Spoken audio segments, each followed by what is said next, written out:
5 people wake up in a huge hall. None of them remember who they are or how they got here. They see a giant closed door. The people look around the room and notice something strange. What is it? These statuettes. They are hidden all over the room.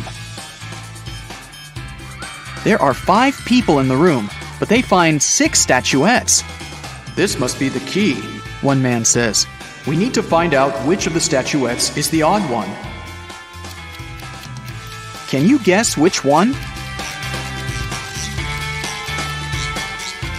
This one. Its eyes are different from those of the others.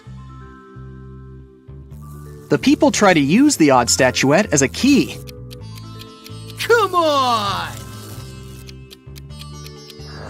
And it works. The door opens and everyone enters the next room. But when the man who suggested using the statuettes looks around, he sees that he is alone in there. Suddenly, a ghost of a woman appears in front of him. If you want to get out, each of you must solve my riddles, she says. But you will definitely fail.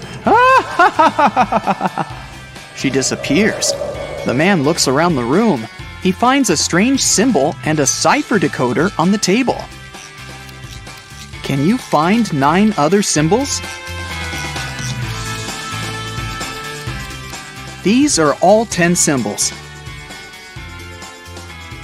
The man begins to unravel the message using a decoder. Can you decipher it?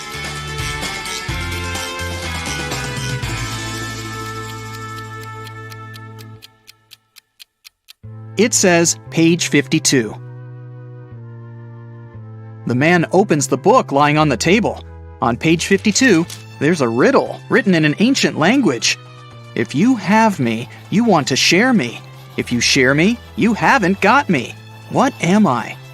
The man immediately guesses the answer. Can you? It's a secret. The man is surprised that he was able to read the riddle written in an ancient language. The answer is the password to the door. He types it in and the door opens. Suddenly, he remembers. His name is Thomas. He's a linguist and a cryptographer. Meanwhile, in another room, a young man finds himself in a beautiful place full of plants.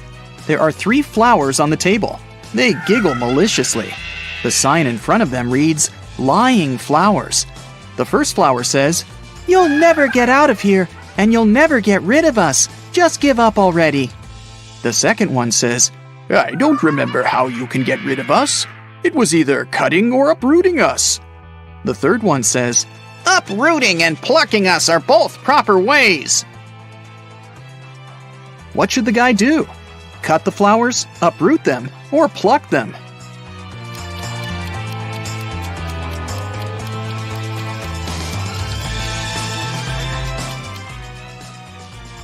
Pluck is the correct answer.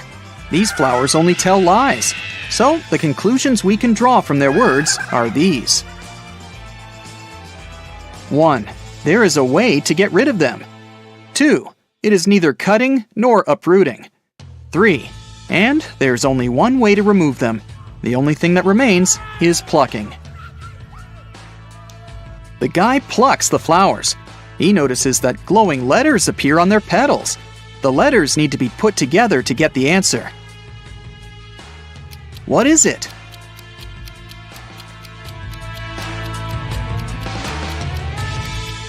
The word is basket. The guy examines the basket and finds a folded note at the bottom. He unfolds it and reads this riddle.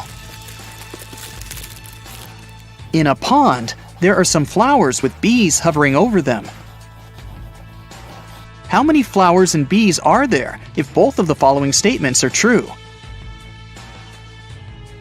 1. If each bee lands on a flower, one bee won't get a flower.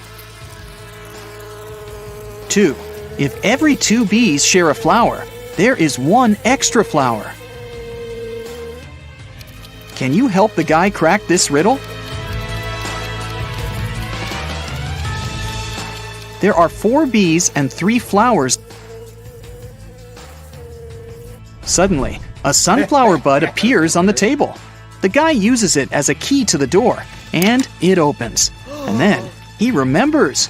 His name is John, and he's a gardener. In another room, a girl finds herself surrounded by beautiful crystals and gemstones. On the wall, there's a board with the names and pictures of different gems. Some of the gems are the answers to these riddles. 1. Did you know that the queens and the kings of all times really enjoyed that pretty purple color of mine? 2. My name is like water. I'm as blue as the sea.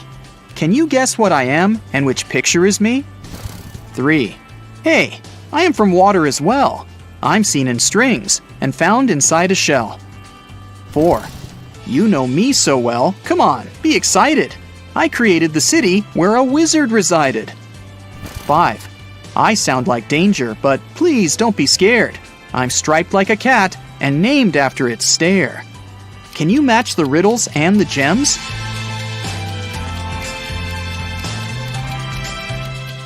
The correct answers are 1.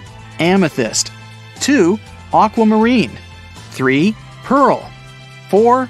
Emerald, and 5. Tiger's eye. The girl hears some noise and notices that the box on the table has opened. She comes up to the box and reads the next riddle. The queen went to the king to complain about her lady-in-waiting. In the morning, the queen put her amethyst necklace in a jewelry box to protect it from sunlight. No wonder, this stone tends to fade in the sun. She spent the day in the library reading books. At one point, she looked out of the window and noticed her lady-in-waiting. She was sitting in the garden, wearing the queen's necklace. The lady-in-waiting began crying and said this was not true. She would never steal from the queen. The king opened the jewelry box and found out that the necklace was still inside. Who is lying?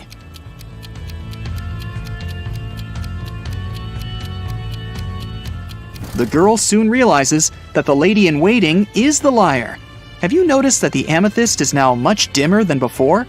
That means that the lady-in-waiting really wore the necklace outside. The girl solves the riddle. 3 gemstones appear at the bottom of the jewelry box: citrine, garnet, and alexandrite. There's also a note that says, "Figure out the weight of each stone without using scales. This riddle will help you." Can you figure out the weight of each stone? The citrine weighs 10 ounces, the garnet weighs 4 ounces, and the alexandrite weighs 2 ounces. Suddenly, the girl remembers. Her name is Melissa. She is a jeweler and collects crystals. In another room, a woman finds 6 glasses on the table. 3 of them are empty, and 3 are full of water. The woman sees a note. Move only 1 glass to make a row of alternately full and empty glasses. How can she do it?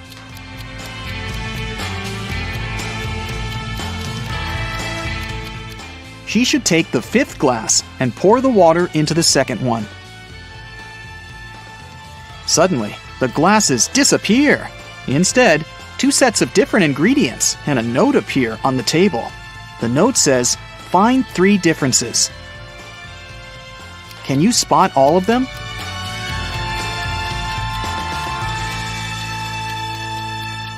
These are the differences. The woman takes the ingredients and throws them into a cauldron, but something is missing. Shiny and beautiful, a werewolf's fear. We need to get more of it for our precious queen. Coins and mirrors, trays and tea sets, the nobles were buying while falling in debts.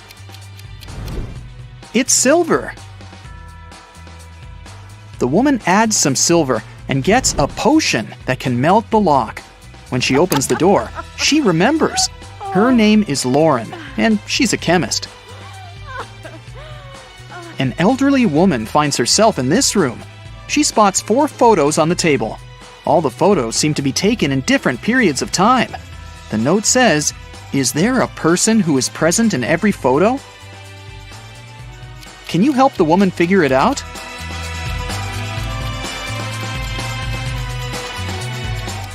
Here she is. Despite the signs of aging, you can see that this is the same woman.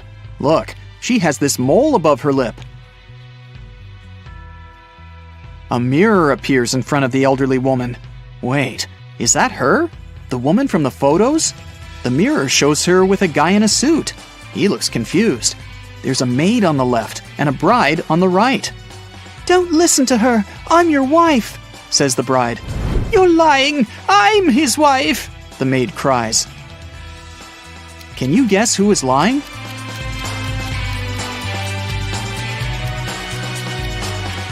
The girl on the left is his wife because she has a wedding ring on her finger. Wait, she also has the same mole above her lip. Is this our elderly woman when she was young?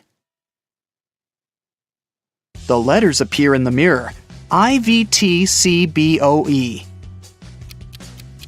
What does that mean? I'll give you a hint. Try to think outside the box. It's husband. Each letter in this word is replaced by the next letter in the alphabet. And suddenly, the woman remembers. Her name is Brienne. She's a witch, and this is her castle. Brienne opens the door. Everyone else has already gathered outside. I'm your mother, she says. We know, Thomas replies. Another witch tried to steal our father. She erased our memories and put a spell on him. I deciphered the recipe for the potion that can help him remember, but I'll need your help. There is a large cauldron in the hall. Everyone uses their knowledge to prepare the potion. Now Brienne must cast a spell. Solve the puzzle to find out the magic word.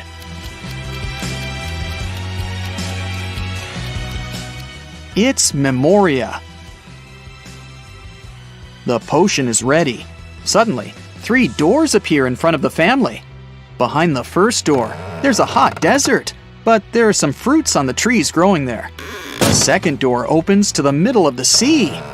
Behind the third door, there's an endless forest. What should the family do?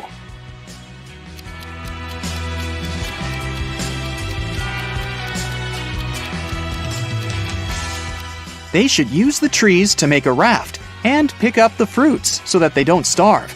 Now they can cross the sea. Meanwhile, Brienne uses a spell to chain the witch. Solve another puzzle to learn the spell she uses. It's Sigillum. Now the witch won't bother them anymore. The family leaves the castle and lives happily ever after. A super wealthy businessman, Mr. Carl Jenkins, has been taken and left locked up all alone in a dark room. His phone's almost run out of charge, so he can only write one message. He knows that someone might spy on his phone, so he decided to write a message with a code to a high school friend, John Smith, who runs a detective agency. He remembered that in high school, they would cipher messages to each other, so he used the same technique. The message was this. Can you guess what it means?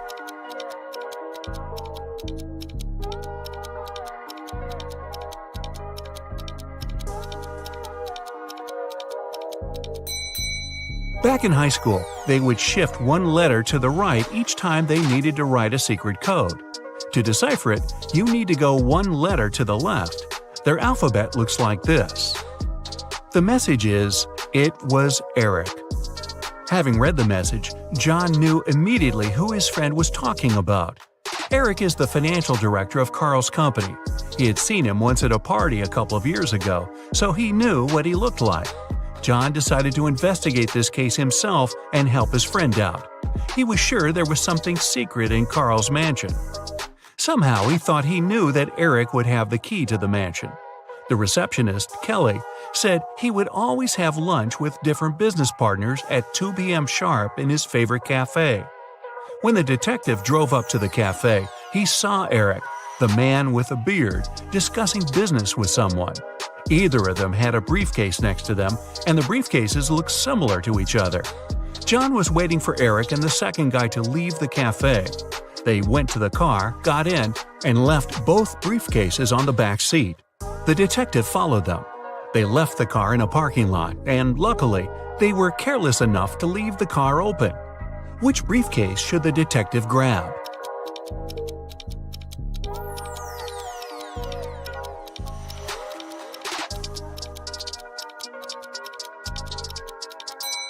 The one that looks brand new. While they were walking to the car, the detective spotted a few scratches on the second man's briefcase. Both briefcases were locked with a cipher. Not to make the whole thing suspicious, the detective decided not to take it and cracked the code right in the car. Can you help him open the briefcase?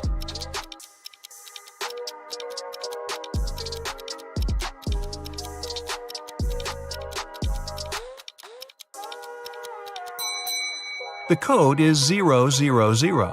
The briefcase is brand new, and Eric probably didn't have time to set a code on it yet.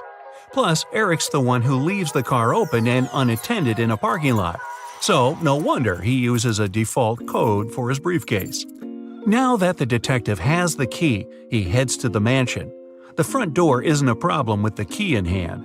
The study is upstairs. He's been there before, so he remembers the stairs leading up have a secret. If you step on the wrong stair, you'll instantly fall to the basement and won't be able to escape from it yourself. What step should John mind?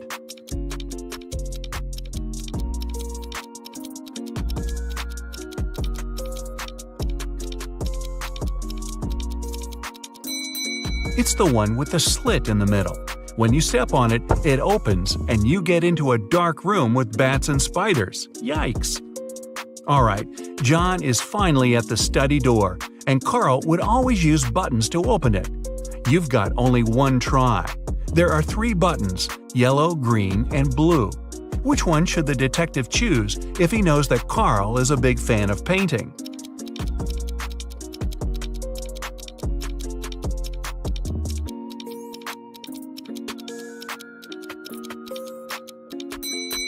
A combination of blue and yellow gives green, so the door opens. Green light for our detective. He finally reaches the safe with top-secret documents that could help him find out the truth. Obviously, just like any other safe, it's locked with a code. It also has a warning. You can enter the code only once.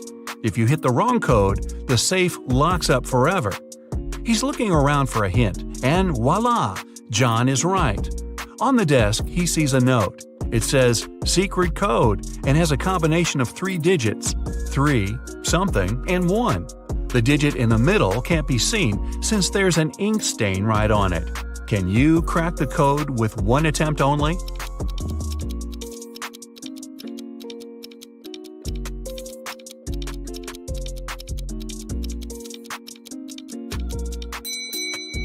The code is 371.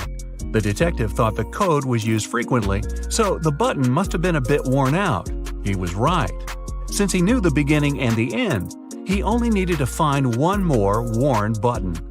Alright, now he's got the top-secret documents he needed for his investigation. He looks through all the papers and finally finds something that looks like the document he actually needed. To take it as a hard proof, he needs to find one which is not fake. There are 4 copies. They look almost the same, but only one is real. Can you guess which one?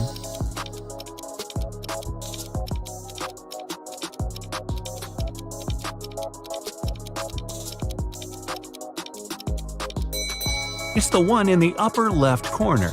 It has a stamp, a signature, and it says agreement. The one next to it looks the same, but it has a spelling mistake. It says agreement. Other copies lack either a stamp or a signature. So the detective takes a closer look at this agreement and sees something about a painting bought in an auction. He suddenly understands that his friend Carl was taken so that someone could sneak into his mansion and grab that super expensive painting. He's looking at the wall with all the paintings Carl collected and realizes that no painting is missing. There are as many nails in the wall as there are paintings. Still, there's something strange about one of them. Can you spot what's wrong here?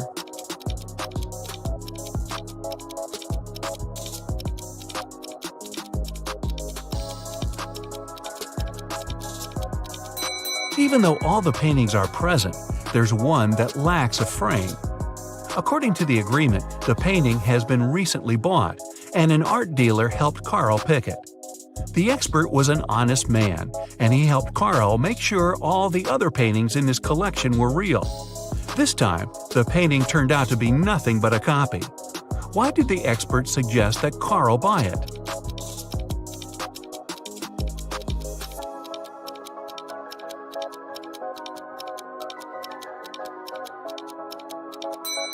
Although the painting cost nothing, its frame was a beautiful and expensive piece of art. The one who grabbed it definitely knew that. Now it's all clear. John has to find both Carl and the precious frame. He goes outside, trying to deduce where the person who took Carl went. Carl is looking at all the tracks on the ground. He needs to follow one of them to understand where to look for Carl. Where should he go?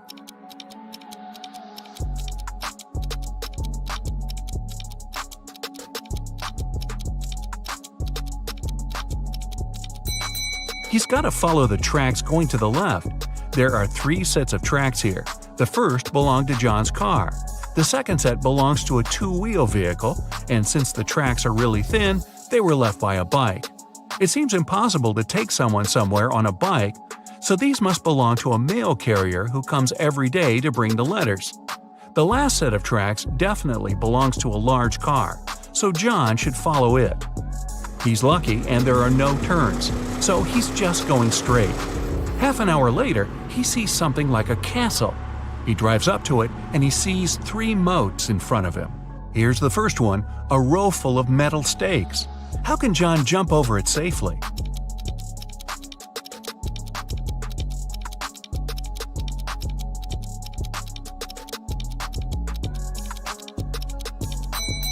There's a small hot air balloon nearby. John has to untie it and light the lamp to take off. Since the next moat is on fire, John thinks it's unsafe to fly over it because the air balloon doesn't fly high enough and the lamp doesn't have enough oil to go on for long. Still, he managed to cross the moat with fire easily. How did he do it?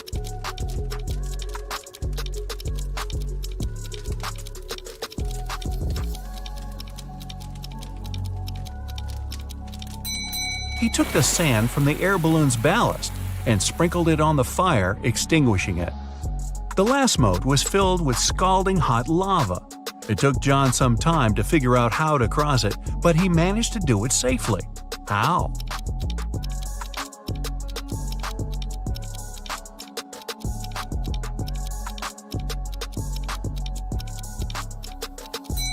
There were a lot of stones around him.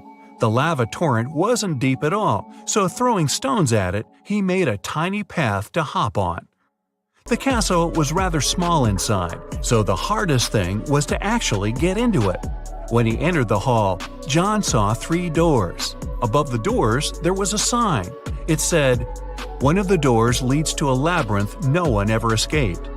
One of the doors is the exit. If you enter it, you'll have to cross all the 3 moats all over again. One of the doors has what you're looking for." When John looked at the doors, he knew immediately where his friend was. Which door did he choose?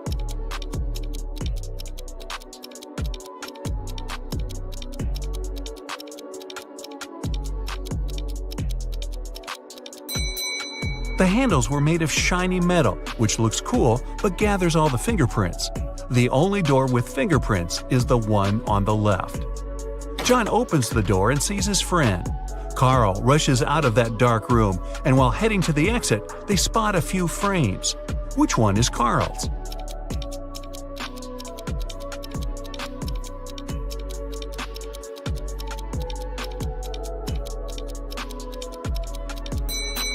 The rectangular one. The painting was rectangular, and the 2 other frames are square. The 2 friends get out of the castle, get in the car, and head to the police department. There, an officer's waiting for them. They have 3 suspects who could have possibly taken the exquisite frame. Carl and John enter the room separately. Still, they choose the same person. Who did they choose?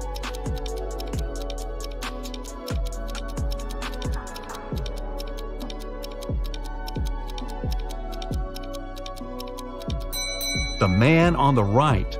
Carl chooses him because it's the art expert. John chooses him because he saw him with Carl having lunch. Wow, seems like this expert's not going to work with Carl ever again. Two best friends, Emily and Luna, came to a popular and expensive hair salon. At first, the administrator told the girls they had just one available hairstylist. But after making a phone call, she happily announced she had found another hairdresser. Emily and Luna could have their hair done at the same time. But in the process, it dawned on the girls that one of the hairstylists was fake. Which one?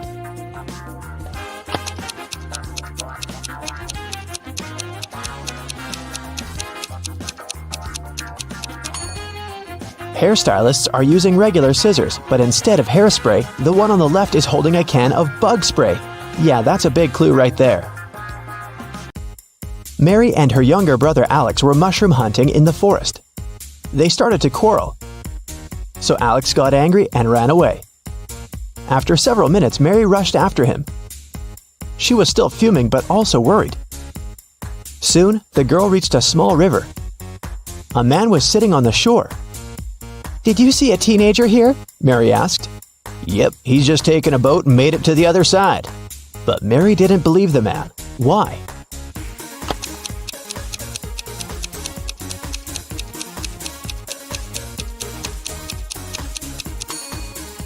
The boat is indeed on the other side, but the paddles are lying next to the man. How could the boy cross the river without them? Three prisoners are sitting at a table having dinner, but one of them is wealthy. Can you guess who it is?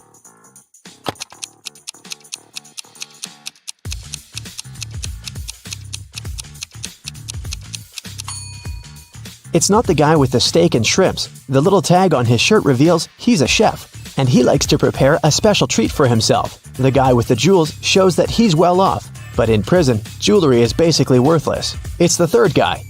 Wealthy people try to keep a low profile in prison, not to be targeted by others. That's why he doesn't flash any valuable possessions or his status. It's Friday and all the students have gathered in a big lecture hall to take the end of term exam. The teacher has been informed that one student is going to cheat. Can you tell which one? Pay attention to every detail.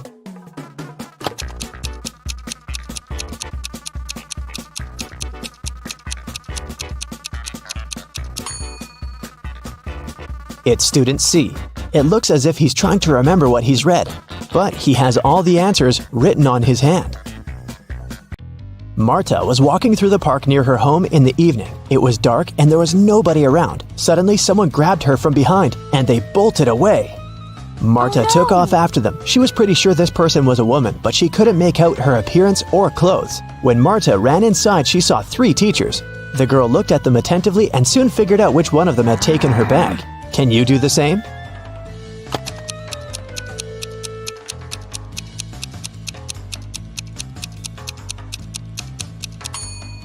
The woman in the middle wouldn't be able to run away with a cast on her leg. The one on the right doesn't have anything in her hands. Where would she hide Marta's bag so quickly? But the woman on the left has a big shopper bag on her shoulder. A real teacher wouldn't need to carry it in the classroom, so she was definitely the one who took the bag. Jonathan sneaked out of the house late in the evening to meet his girlfriend. The teenager thought he was extremely careful and quiet, but his whole family knew about his plan. They were aware the guy would return at midnight, so they decided to make a bet. The one who would see Nathan first when the guy started climbing the fence would be the winner. The prize would be no chores for them for 1 week. So as to not fall asleep, Nathan's dad switched on the TV. The teen's grandfather settled in the living room to read a book. The grandmother went to the kitchen to make a pizza, and Nathan's mom went to her room, sat down on the floor, and started to meditate. Who's going to be the first to spot Nathan when the time comes?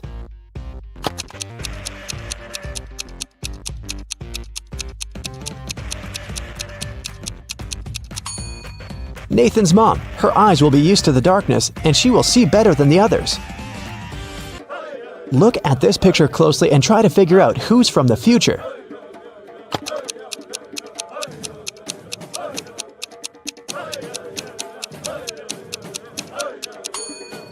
Well, I'm pretty sure there was no flashlights in the Stone Age, so it has to be this guy here. Down in the Sea Kingdom, Stacy met Neptune. He was sitting on his throne, surrounded by 3 mermaids. Neptune asked Stacy to return the pearl necklace to his wife, who had recently lost it. Luke happened to have found the necklace on the shore. Can you guess which mermaid is Neptune's wife so Luke can give it back to her?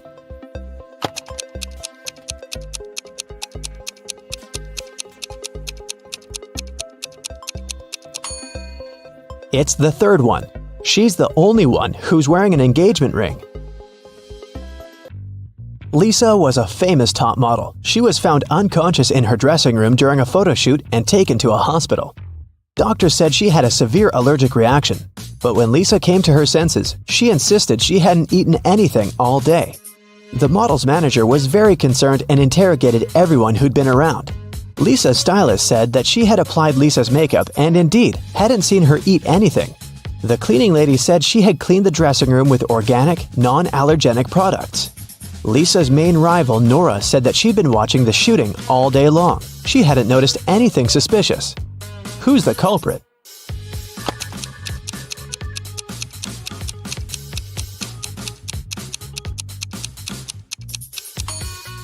It was the stylist. Lipstick was the only thing Lisa could have swallowed that day. In the middle of the night, Dennis woke up because of a loud crash. One of the kids must have been out, but they know they aren't allowed to leave at night. The man went to check on the children. All three of them, Catherine, Ruth, and Larry, seemed to be sleeping peacefully. Look at the kids and try to figure out who sneaked out of the house.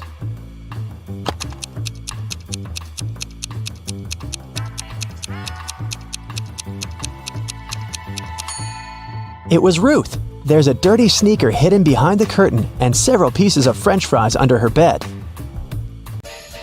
Brenda was traveling by train. It was scorching hot in the carriage. The girl took off her gold bracelet decorated with diamonds and put it on the table in front of her. Several minutes later, the train entered a tunnel, and it got pitch dark. When the tunnel was left behind, there was no bracelet on the table. Brenda was shocked. "Someone's taken my bracelet!" There were just 3 other people in the compartment. Helen said she'd been sleeping. Rachel was reading a book on her phone, and Gregory had gone to the bathroom even before the train entered the tunnel. Who took the bracelet?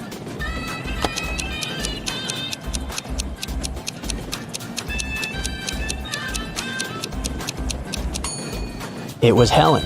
At first, she had her sleeves rolled up, but now they're covering her arms down to the wrists, hiding the bracelet. Sarah bought some ice cream on Saturday, but kept the flavors in secret. When she woke up on Sunday, all the ice cream was gone. She asked everyone in the house if they knew anything about it. James answered he had gone to work early that morning and hadn't seen anything. Mary said she wanted to have the new caramel ice cream in the afternoon. She felt bad she was going to miss it. John didn't even know there was ice cream in the house, but he was looking forward to trying it. Can you figure out who knows something?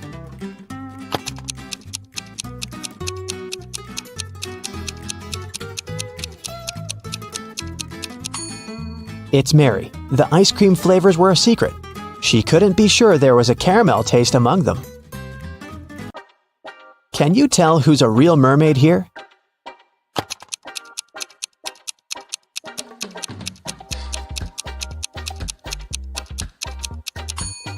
The second one is a guy, so he definitely isn't a mermaid. The girl on the right is chilling in the sun, and she's out of the water. Mermaids wouldn't do that because they dry out in the sun. So the real mermaid must be the one on the left. There were some thefts at the supermarket. There were 3 cases in total, in January, April, and June. The security camera recorded these videos. The security officer tried to have a closer look and suddenly noticed one detail. After that, the identity of the thief became clear. What did he notice?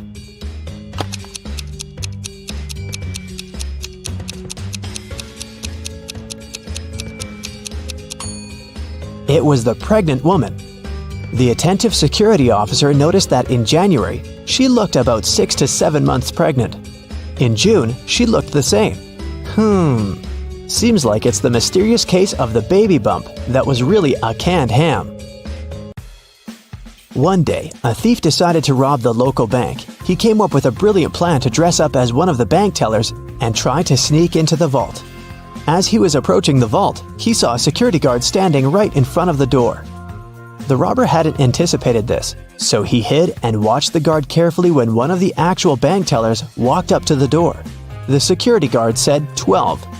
The worker answered 6 and got in. Then another teller came up to the vault. When the security guard said 6, the person answered 3 and was granted access. The thief nonchalantly walked up to the security guard when the guard said 10. The robber confidently answered 5. He was arrested immediately. So why was the thief's answer wrong, and what could he have answered instead?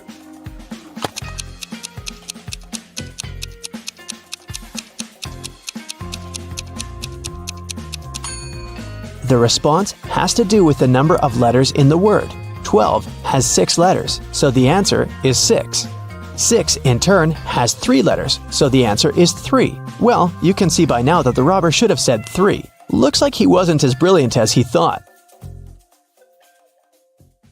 Anna runs a chocolate factory. She offers all her clients a special deal. Anyone can exchange 5 chocolate wrappers for 1 chocolate bar. Robert spent 2 weeks collecting the wrappers and managed to find 77. Yeah! Can you tell what maximum number of chocolates he can get from Anna?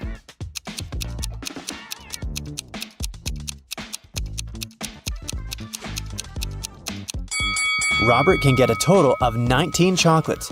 Here's how it works. First of all, 77 wrappers can be exchanged for 15 chocolates with 2 wrappers left.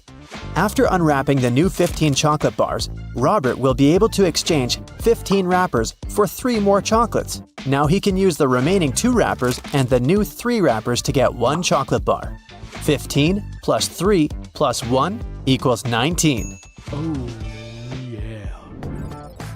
Henry is an astronaut from Earth. He landed his spaceship on another planet in an unknown galaxy and began to explore the city and its citizens. Very soon, Henry felt a desperate need to go to the restroom, but when he saw these 2 doors leading to the ladies' and gentlemen's bathrooms, he got really confused. The problem is that Harry doesn't speak the local language, and he can't ask which door is for men and which is for women. Thankfully, he met a local guy, Mo, who could understand English. But he can speak only his native language. What 2 questions should Henry ask to figure out the right door?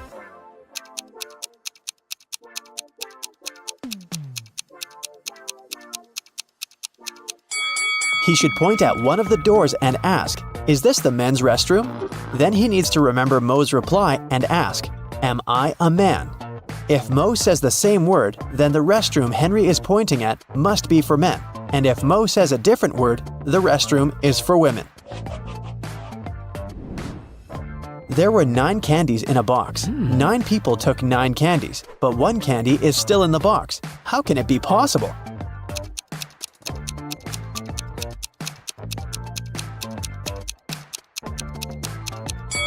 It's pretty simple. The last person took a candy and the box. This way, 1 candy remained in the box. On a cold night, 4 friends were roaming around the neighborhood. At one point, they tried to get under one umbrella, but the umbrella was too small. However, all 4 of them managed to stay dry. How can that be possible?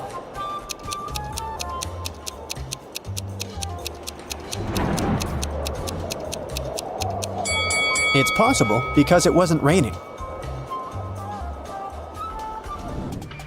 Meet Erica and Jim. Do you have any idea why he pushed her?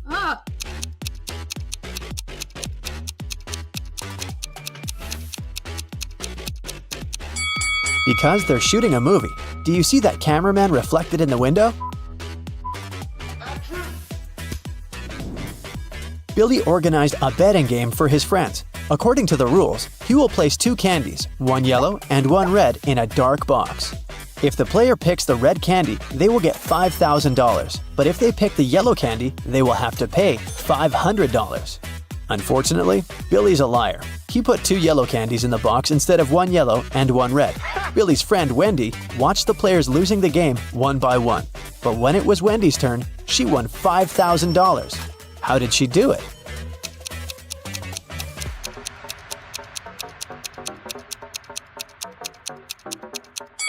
She picked a candy and, without showing it to anyone, ate it. Then she picked the remaining candy, which was yellow, and showed it to everyone. Billy had to admit that the first candy had been red. Otherwise, everyone would find out he was a liar. Nina went speed dating and met 3 handsome guys. The next day, each of the guys asked her out. Can you help Nina make the best choice?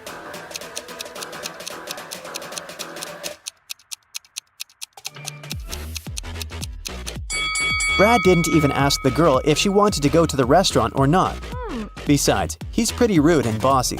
She barely knows Rob. It's not safe to go to his place alone, so Nina should choose David. He looks nice and polite. Hello.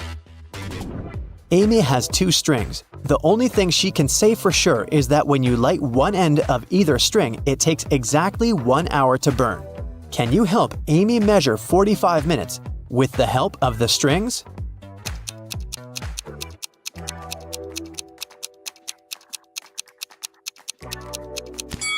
She should light both ends of the first string and one end of the second string. In 30 minutes, the first string will have burned completely. To measure the remaining 15 minutes, she should light the second end of the second string. When it's fully burned, we'll know for sure that 45 minutes have passed. Adam is a famous opera singer. He's going to perform for the king and queen for 7 days in a row. In return for his work, they should pay him 1/7 of a gold bar per day. Adam doesn't accept prepayments. He requires a daily payment, which is 1/7 of a gold bar. What's the fewest number of cuts they should make to be able to pay Adam each day?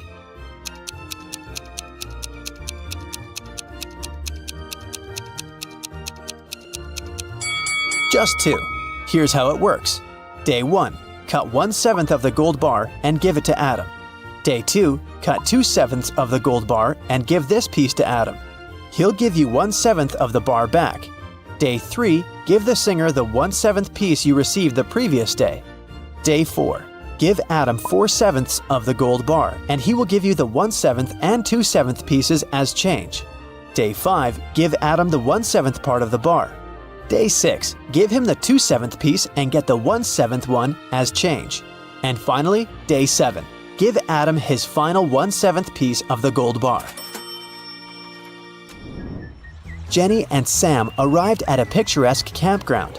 They had to set up a tent. There were 3 good spots: in the forest, in the field, and near the lake. Which place should they opt for?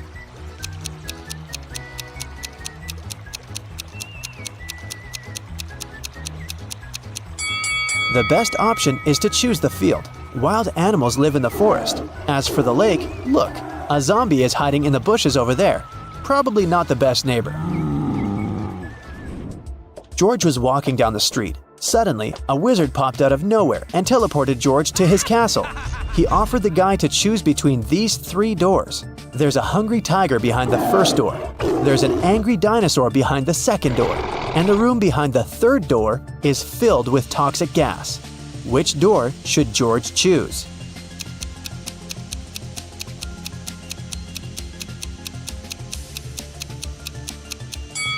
The second one. Dinosaurs went extinct millions of years ago.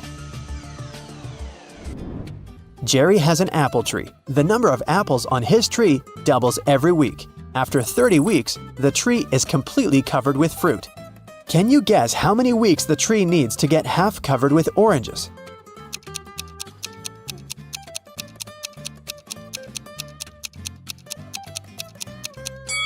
Oranges don't grow on apple trees, but if I asked you about apples, the answer would be 29 weeks. Because, as we know, the number of apples doubles every week. In the ocean, there's an island. On the island, there's a house. In the middle of the house, there's a glass of water. Inside the glass of water, there's a coin. What's in the middle of the ocean?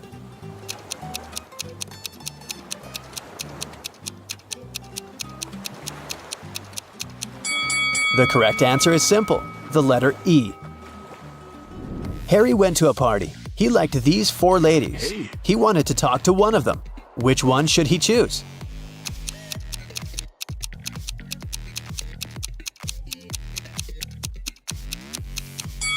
Take a look at the first lady's hand. She's a zombie. The second lady has a vampire bite on her neck. She can turn into a vampire any minute and ruin the date. And the fourth lady is a ghost. So Harry should go and talk to the third lady. Hello.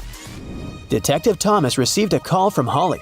She said, "Please come over. I got robbed. It happened so fast. I left my purse in the backseat of the car. When I stopped at the traffic light, someone opened the door and snatched my purse." Detective Thomas hit the road and rushed to the crime scene. But when he saw Holly, he realized that she was a liar right away. How?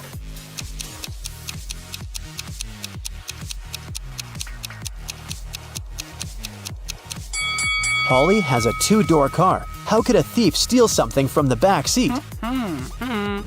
There are 3 houses. One of the houses seems very weird. Can you tell which one of them looks suspicious?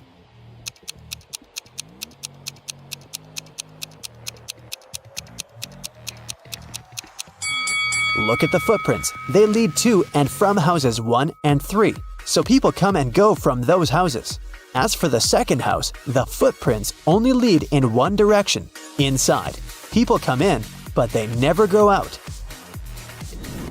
Take a look at this messy floor. Can you count the number of laptops that you can charge with the help of these extension leads?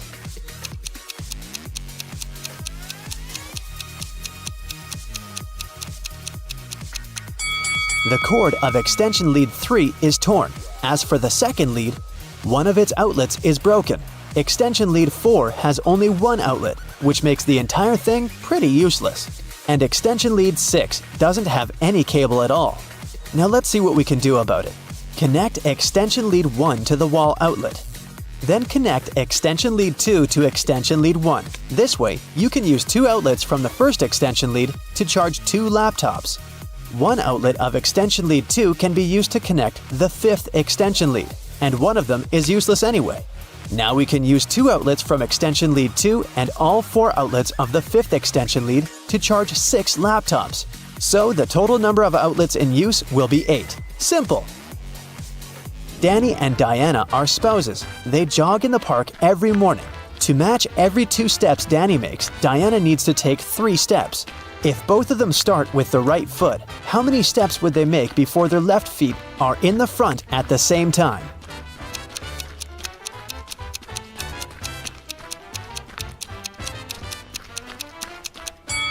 They'll never reach that goal. Here's how it'll go. I'm a 5-letter word under you. Remove the first letter and I'm above you. Remove the second and I'm around you. Who am I?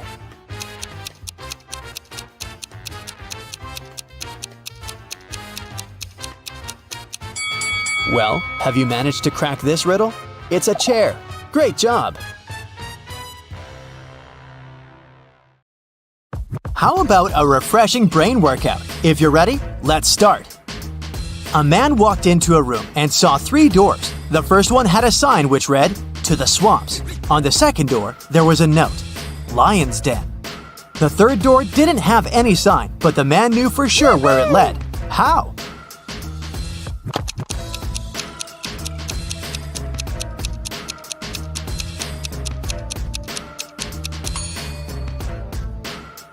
It was the door he had entered through. You return from your lunch break and discover that someone has stolen $50 from your bag. There are 4 suspects: Mila, Henry, Jackson, and Victoria. When you ask them about the money, Mila replies she hasn't taken it. Henry says he's pretty sure Jackson's got the money. Jackson shouts, "No way! Henry's lying!" And Victoria claims Mila's telling the truth. Only one of these people isn't lying. Who's taken your money?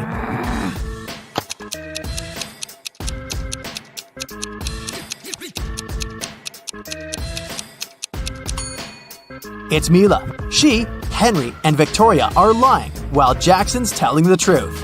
If anyone else had taken your $50, there would be more than one person telling the truth. Several sparrows landed on trees. 1 bird for 1 tree. But in this case, one of them didn't have a tree of its own. Then they regrouped, with 2 sparrows sitting on 1 tree. After this, 1 tree was left birdless. How many birds and trees were there?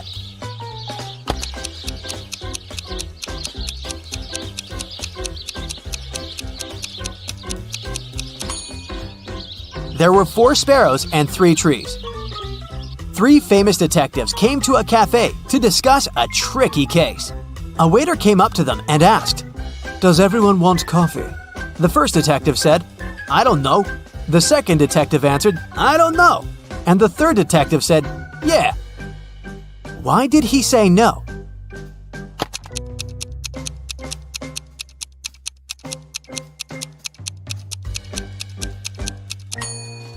All the detectives wanted to have coffee, but the first two couldn't know if it could be everyone's choice. If the first two detectives hadn't wanted coffee, they'd simply have said no. So when the third detective heard the replies of his colleagues, he figured out that both of them wanted coffee. And since he was also going to have a cup, he said yes. Look at this picture and try to figure out who is an alien in disguise.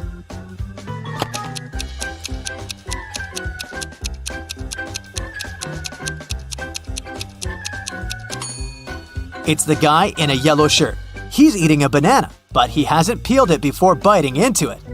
He probably sees this fruit for the first time. You have an equation made of matchsticks. 6 plus 4 equals 4. Move just one matchstick to make it true.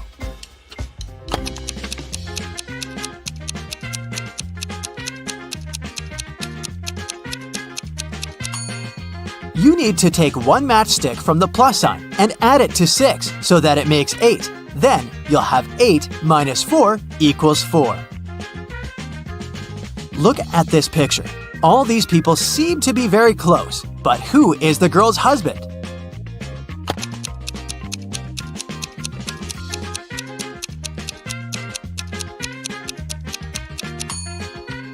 It's the guy on the right. He's the only one to have a wedding band on his finger. The next riddle to check how attentive you are. Who is her husband?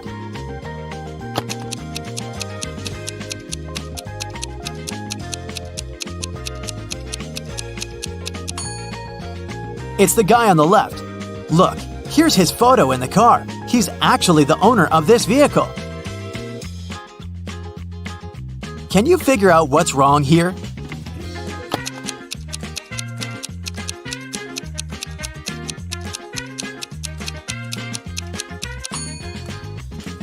These guys seem to be wearing smartwatches. Hey, detective, your next task is to understand where the criminal is hiding. Make sure to pay attention to every detail.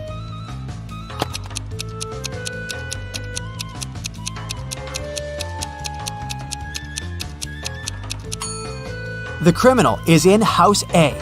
The car next to his house is parked in a way that makes it easier for the criminal to drive away as fast as possible. Can you figure out which of these people is in the greatest danger?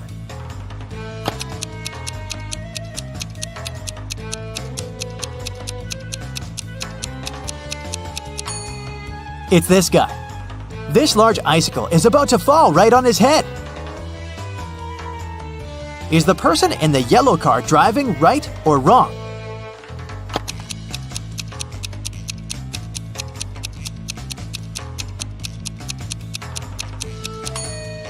It's a wrong and very dangerous way of driving.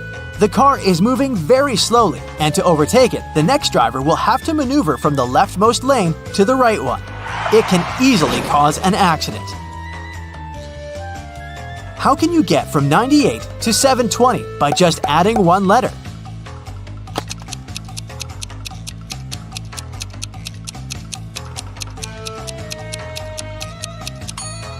Add the letter X between 90 and 8. You'll get 90 times 8 equals 720. A wealthy businessman was traveling by a high-speed train. He had a suitcase full of cash on him. The train was moving through a mountainous area with numerous tunnels. After the train left one of the tunnels, the businessman noticed that his suitcase was missing. There were only 4 other passengers in the train car. Matthew said he had broken up with his girlfriend and didn't care about anything happening around. Joseph said that he'd bought his favorite author's novel at the station and had been engrossed in reading. Zoe said that she hadn't seen anything. Her eyes had been tearing, irritated by the smoke coming from the train. And Ellie claimed she had been napping with her sleeping mask on. So, can you figure out who took the businessman's suitcase?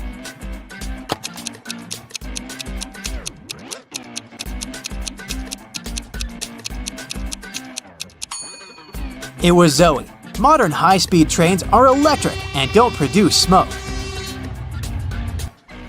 You've got a bag filled with oranges. You need to use these oranges to fill up 2 other bags of the same size. How can you do it?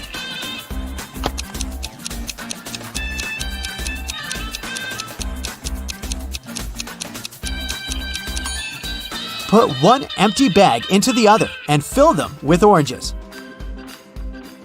Detective Marcus and another passerby became witnesses of a car accident. A man, hit by a minivan, was lying on the ground, unconscious. Marcus rushed to the nearest cafe to call an ambulance. When he got back, the passerby told him the man had turned onto his back, but hadn't come to his senses. After looking at the scene for a couple of seconds, the detective said, "You better return everything you've taken from this man." Why did he say so?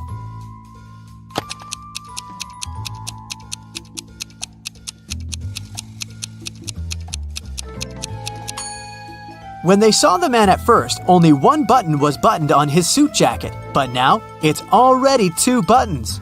The passerby must have opened his jacket to look for the wallet and then buttoned it up incorrectly. Now, imagine you're lost in a forest on a freezing cold winter night. You realize that you have nothing to warm you up. There are 3 options: to stay where you are and call for help, to keep walking until you get out of the forest, and to go on, but take small breaks, sit on the snow, and cover yourself with some branches. What should you choose?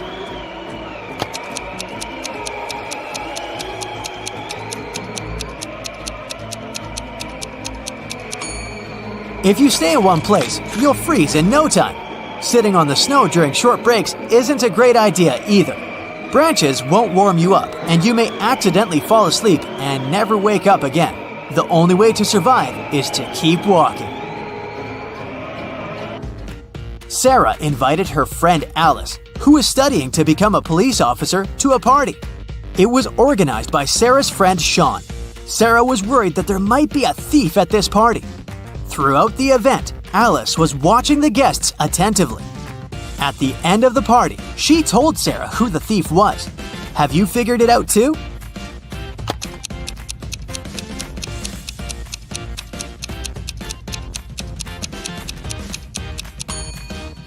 It's the host, Sean. At the beginning of the party, one of his guests had a watch on his wrist, and this woman had a beautiful necklace. But at the end of the party, the watch is already on Sean's wrist, and the necklace is in that flower pot. See? Austin, a rich businessman, brought very important documents to his office, but he had a meeting and needed to leave for several hours. Austin asked his secretary to be super attentive. His competitors could try to break into his office to look at the documents. When he came back, his secretary told him everything had been quiet. But when the man looked around, he realized someone had been inside his office. The secretary eventually admitted having fallen asleep while Austin was away. How did the businessman understand someone had visited his office?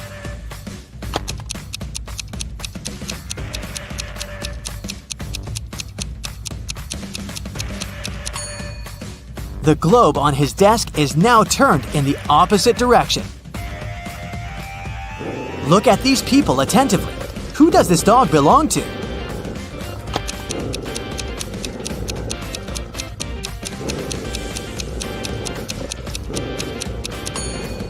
The dog's owner is the guy in the middle. He's the only one who isn't trying to pet the animal. Samantha is a hairdresser who will choose to give a haircut to 2 brunettes rather than to 1 redhead. Why?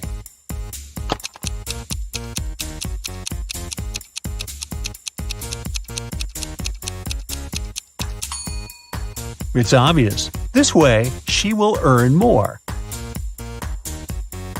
Both Mark and Daniel had a box of chocolates each. There were 12 chocolates in each box.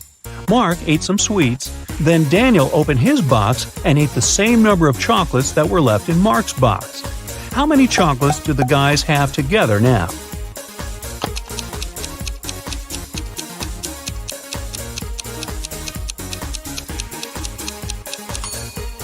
Together, they have 12 chocolates. You're trapped in a secret laboratory by a mad professor. You find a corridor ending with 3 doors. Behind the first door, there's a giant shark. Behind the second one, there's a deep hole with sharp metal spikes at the bottom. And the third door hides live electrical wires. Before you have time to pick one exit, the corridor starts to fill with water. Choose fast which door can save your life.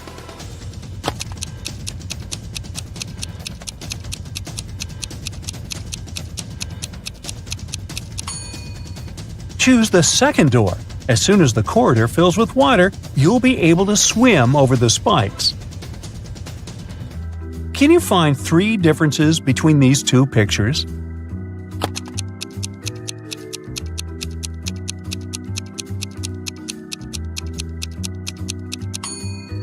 Here you go, all 3 of them. How about these 2 rooms?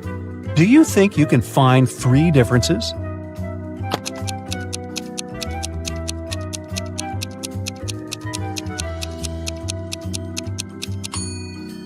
If you've spotted them all, congratulations! Now, look at these students and tell me who is cheating.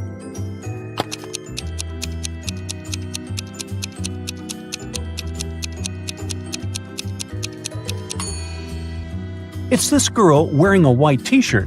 She has the answers to the test written on her arm. Mark was an infamous robber. So smart, he was always one step ahead of the police. Mark's rivals were jealous of his skills, but one time they found out that Mark had just got his hands on a precious necklace. His main competitor decided to steal this necklace from Mark to prove he was a more skilled thief. So he searched Mark's house, but didn't find the necklace. Disappointed, he put everything back in place and left. When Mark came back home, he immediately realized someone had been there. How did he figure it out?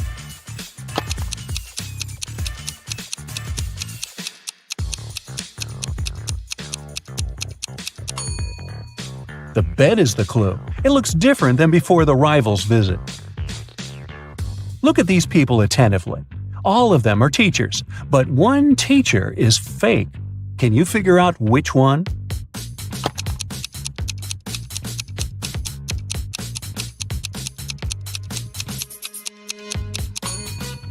It's the guy on the left. Can you see his portrait over there on the wall?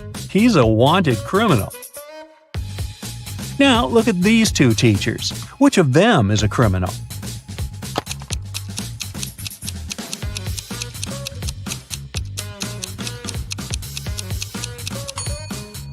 It's most probably the lady on the left. Look, there's something red on her sleeve. Is it blood? Put on your detective hat and tell me which grandma is not dangerous.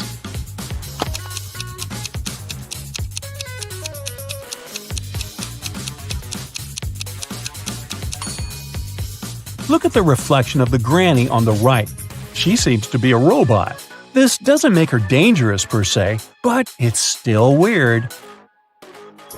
Michael had a powerful enemy who was a dark wizard.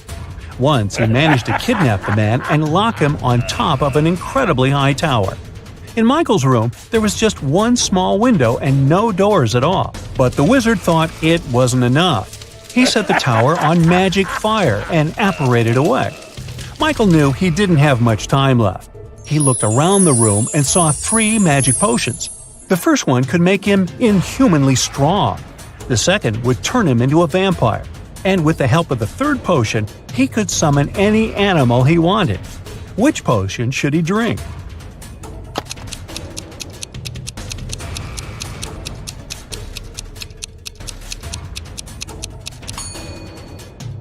Well, even if he destroyed the tower with his newly acquired strength, it wouldn't help him with the magic fire. No animal could help him escape from the tower. But if he chose to become a vampire, he would be able to turn into a bat and simply fly away. Damien left a $100 bill lying on his desk and left for work. When he came back, the money wasn't there. No surprise. The cook explained that she had put the bill under the book lying on the table. But when Damien checked, there was nothing there. Then the housekeeper said that she had moved the money inside the book between pages 10 and 11 to keep it safe. But again, there was nothing inside the book. And finally, the gardener said that he had seen the money sticking out of the book and placed the bill between pages 13 and 14. Who took the money?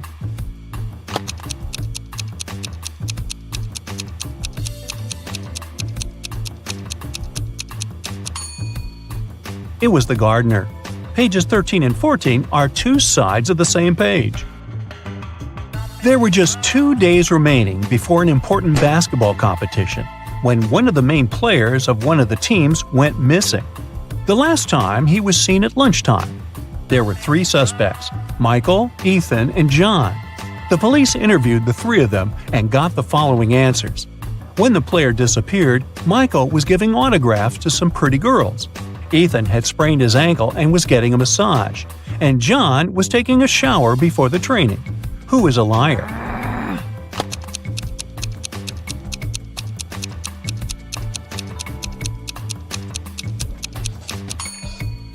It's John.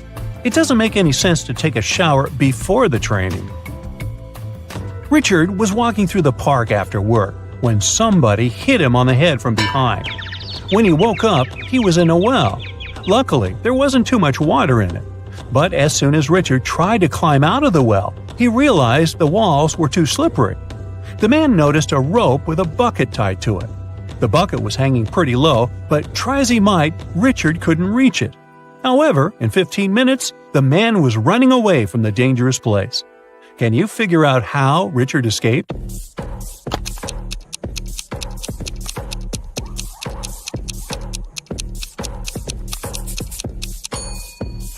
The man took his shoes off and threw them into the bucket. It got down, and Richard managed to escape. On the outskirts of town, there was a haunted house. A group of friends decided to check if the house lived up to its reputation. They went there at night, but as soon as they reached their destination, one guy refused to go inside and tried to stop the others. But they just laughed at him and entered the place, leaving him behind. He heard some terrible crashing sounds coming from the house, and then everything went still. The guy never saw his friends again. How did he understand there was something seriously wrong with the house?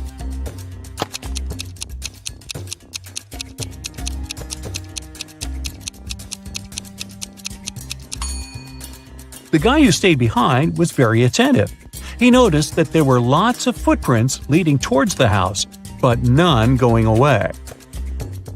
Captain Black was on the bridge of a spacecraft when the engineer informed him they had problems with the engine. They needed to land soon to repair it. There were 3 planets on their way. One was freezing cold and covered with ice. The second was boiling hot and covered with molten lava. And the third planet was covered with acid that could easily destroy their ship. What planet did the captain choose?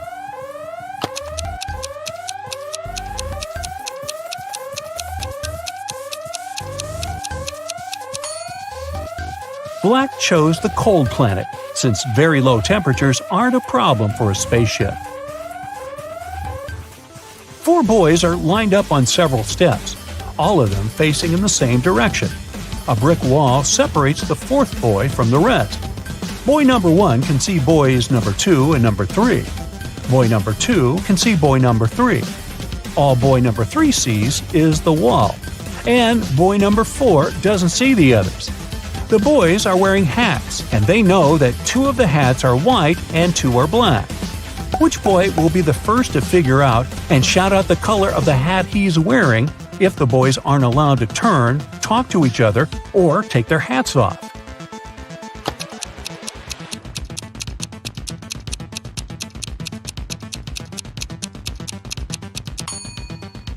It'll be boy number 2. Boys 3 and 4 can't see each other's hats.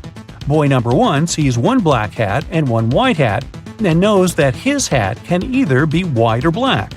Boy number 2 sees 1 black hat. He realizes that if he was also wearing a black hat, boy number 1 would understand that his hat is white. And since he hasn't shouted yet, it means that boy number 2 is wearing a white hat.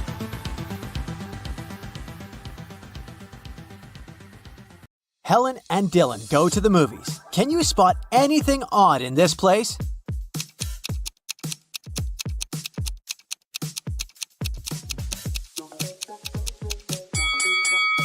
There's a spider hiding in this guy's popcorn. This lady has a working camera, which is not allowed in the movies. The seats are numbered in a random order in this row, and there's a monster hiding behind the seats. Can you spot a criminal among these two truck drivers?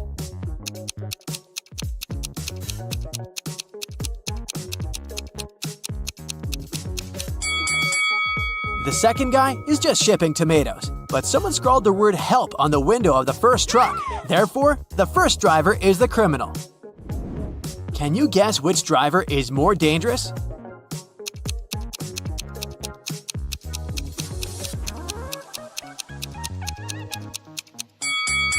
The second one. Who uses such weird decor for his car? Breaking news! Someone stole exclusive diamond shoes from the local museum. Many people visited the exhibition that day, but the criminal had left no clue. The police arrive at the crime scene. Detective Smith checks the camera records and spots the thief right away. What about you?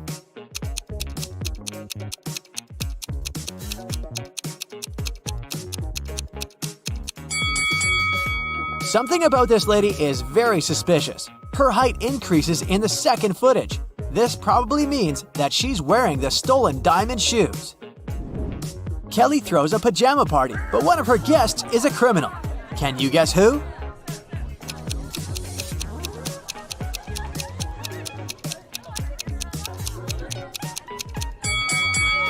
This lady is a thief. She hid the stolen items inside a pillow. Let's check how eagle-eyed you are. Can you spot 3 differences between these two pictures?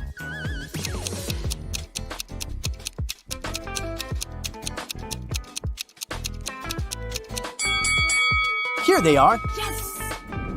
What about these pictures? Are they identical?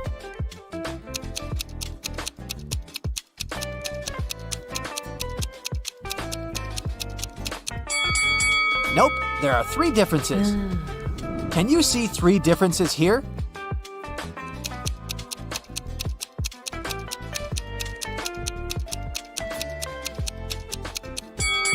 Here they are. Great job! Yes! Philip runs a publishing house. One day, he gets an anonymous message. His best illustrator Victor has a secret relationship with one of his female co-workers. Only 4 ladies work in Philip's farm. Sheila is an SMM manager. She has just returned from the Maldives. It was her honeymoon. Bella is a content manager. She's very shy and lives with 5 dogs. Lily is a part-time writer. She's single and parties all the time. And Kelly is an office manager. She's very ambitious and writes her own book in her spare time. Can you guess Victor's secret crush?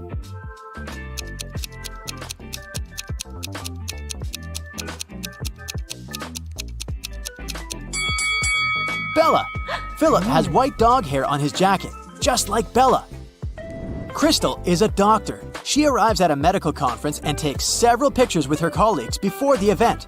In an hour, the local janitor finds Crystal unconscious in the storage room. Later, Crystal gets better and tells the police, "I was walking to the toilet. The last thing I remember was someone pushing me from behind. I don't know who did it."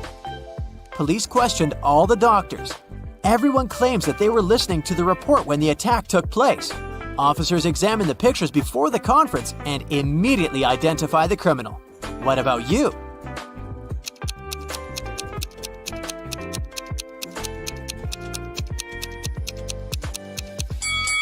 Crystal tried to protect herself and tore the string on the criminal's neck. Oh my god! So it was this guy with a broken badge.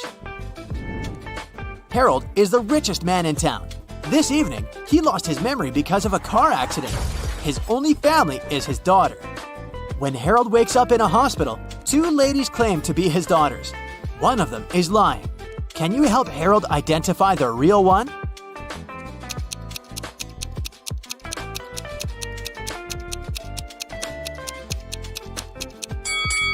There's a photo frame near Harold's bed with a picture of him with his daughter. She has a mole on her cheek, and this lady too. So she's the real daughter. Peter gets lost in a haunted house and finds 3 doors. He needs to choose one of them to escape. There's a cute family of polar bears behind the first door. A couple of hungry, angry wolves are waiting behind the second door, and they haven't been eating for 7 years. And there are hundreds of venomous snakes behind the third door. Which way is more or less safe?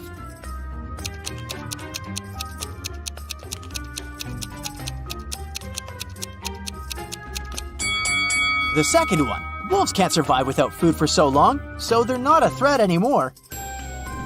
Mary is heading back home from work through a forest road. Somewhere along the way, she gets lost. She comes across 3 caves. Mary needs to choose one of them to go ahead. There are venomous scorpions inside the first cave. They can't wait to bite Mary. Inside the second cave, there's a tiger that will eat her alive. And inside the third cave, there are man-eating bats. Which cave is more or less safe?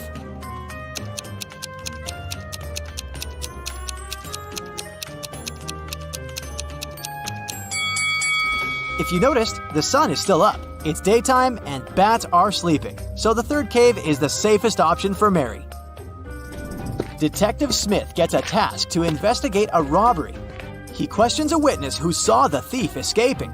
He says, "In my car's mirror, I saw a masked man driving away in panic, but I wrote down the number of his car." Detective Smith takes the note with the number. Police find 4 cars with similar number plates. Detective Smith carefully examines all 4 cars and figures out which one of them belongs to the robber. How?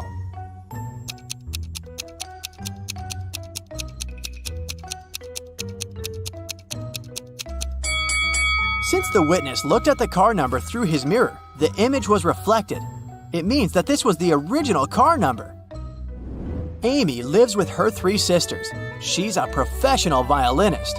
Her sister always complains that she loves music more than her own family.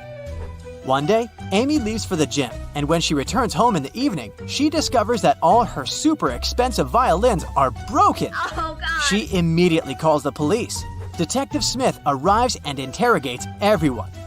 Amy's elder sister, Sarah, says, "I was sleeping the whole time. I don't know anything." Detective Smith asks her what the other sisters were doing at the time. They were both reading books and eating dinner in the living room. Only the younger sister was having fun at a party downtown. Detective Smith immediately realizes who broke the violins. What about you?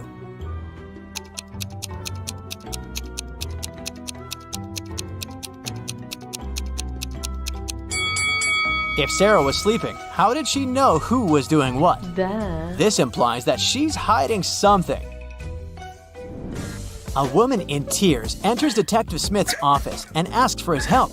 She explains, "I was walking down the road when a man approached me from behind, snatched my phone from my hand, and ran away." But Detective Smith suspects 3 people and invites all of them, but everyone says that they didn't steal the lady's phone. Detective Smith checks their phones and immediately understands who did it. Can you guess who snatched the phone?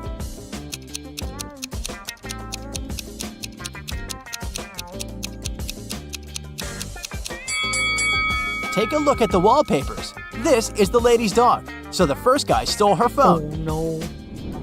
After a particularly large snowfall, Chuck walks outdoors. He discovers a weird thing. He has half as much snow in his yard as his neighbors, but it seems like Chuck is not surprised at all. Can you guess why?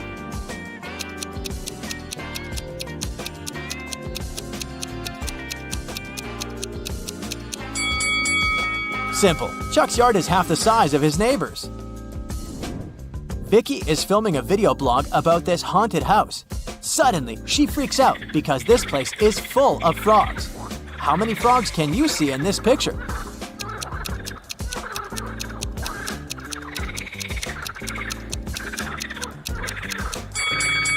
The correct answer is 11. Vicky runs away to the basement and sees a creepy collection of clown masks. How many masks can you spot?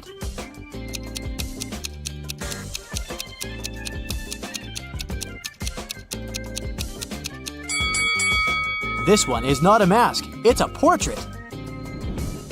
Philip is walking down the street. Suddenly, a woman approaches him from behind and sneaks his wallet. She runs away and hides in one of the houses. Philip follows her. The owner of the house is inside. Philip asks him, Has anyone visited you today? The owner replies, Nope, neither have I left the house. I live here alone and work from home. After hearing the owner's words, Philip knows for sure that this guy is a liar. How come?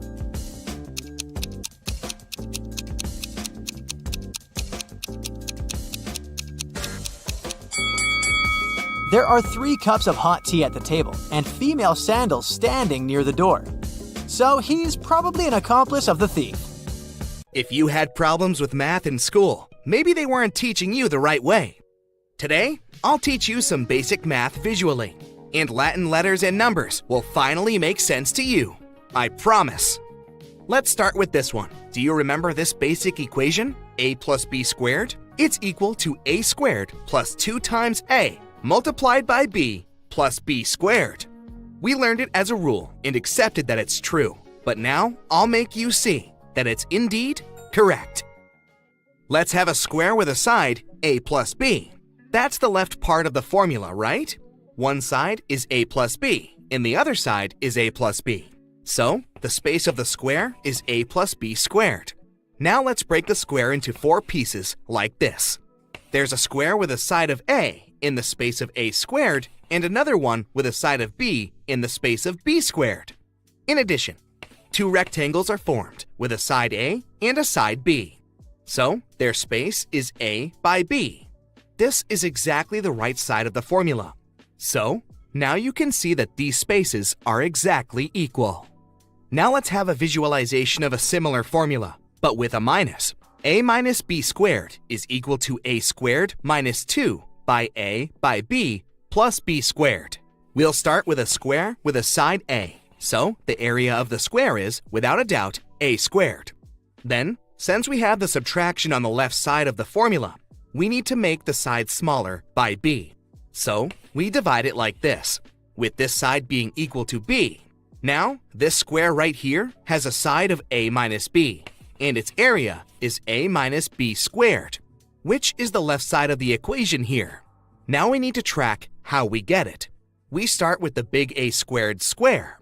Then we subtract this rectangle whose area is equal to a times b.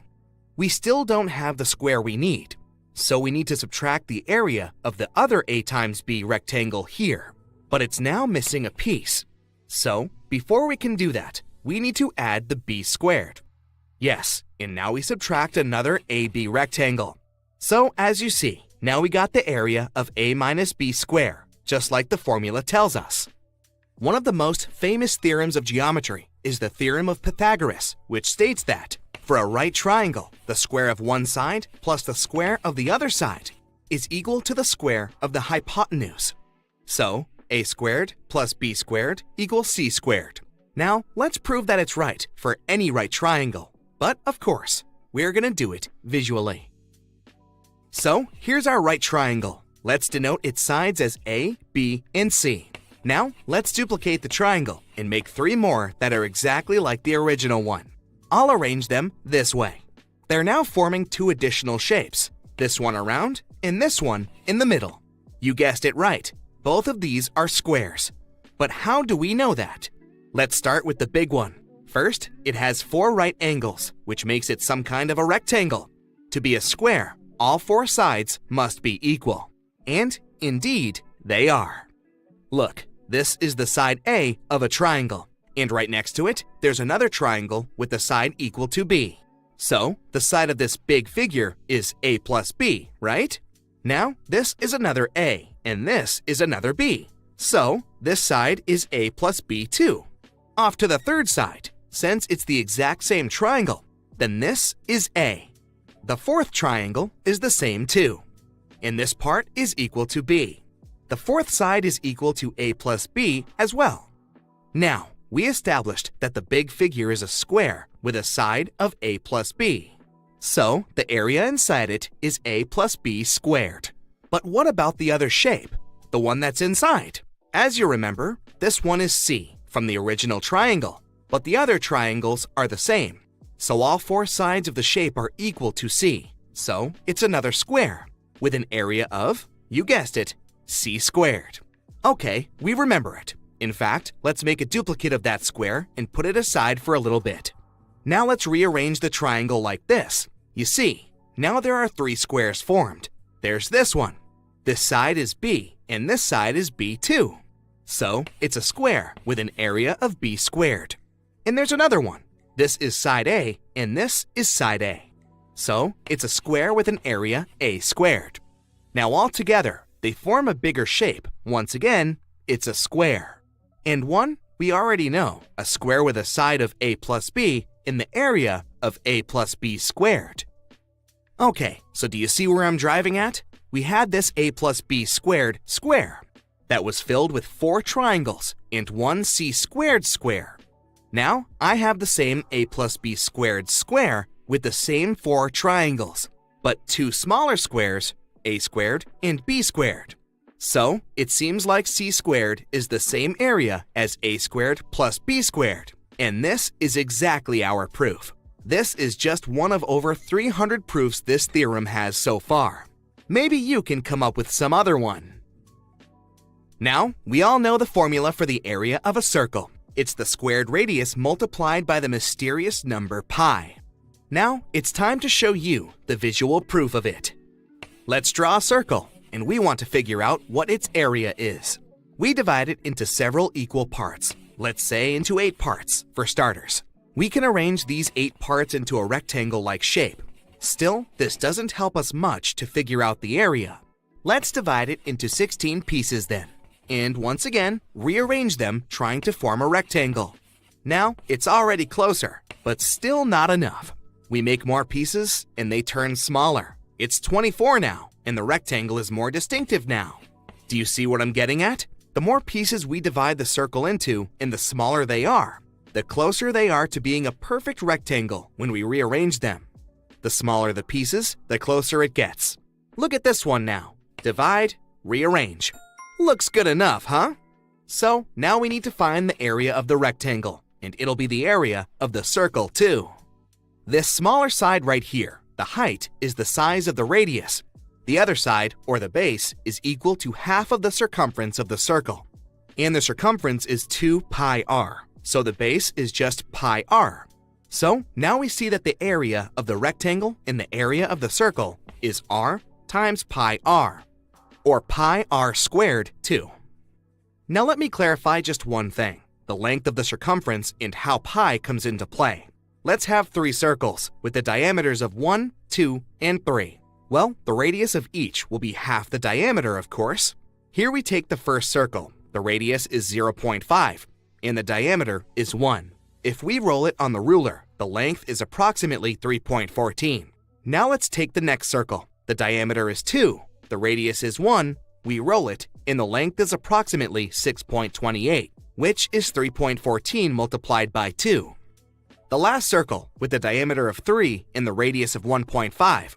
You know the drill. We roll it and measure. The length is now approximately 9.42, or 3.14 multiplied by 3. This mysterious number got called pi. In fancy words, it's the ratio of the circumference of a circle to its diameter. And as you've seen, it's always the same. So that's it for today, and I hope I made math a bit more understandable for you. Ashley is a stewardess. She finds this cute puppy running around in the airport. 3 people come over and claim to be its owner. Can you guess who's telling the truth?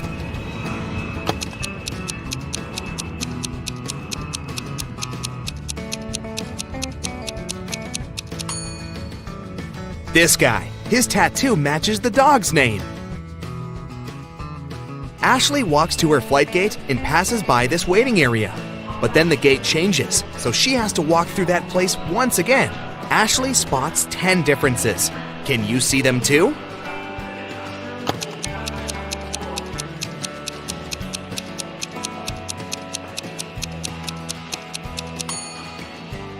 Here they are. Ashley is checking passengers' passports before letting people on board. Suddenly, the security service calls her with a warning. One of the passengers is using a fake ID. Ashley finds 3 suspects. Can you spot the fake passport out?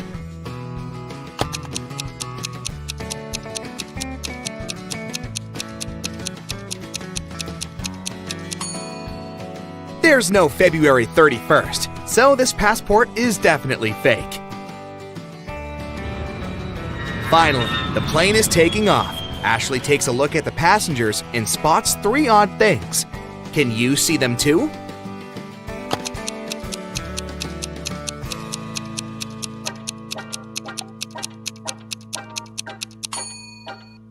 This lady has 2 safety belts. This guy is talking on the phone. It should be put in airplane mode. And the view behind this window doesn't match reality. There's no hot lunch on this flight, but you can buy it additionally. The price for chicken is set at $15, and the beef costs $12. Can you guess the price of a fish lunch?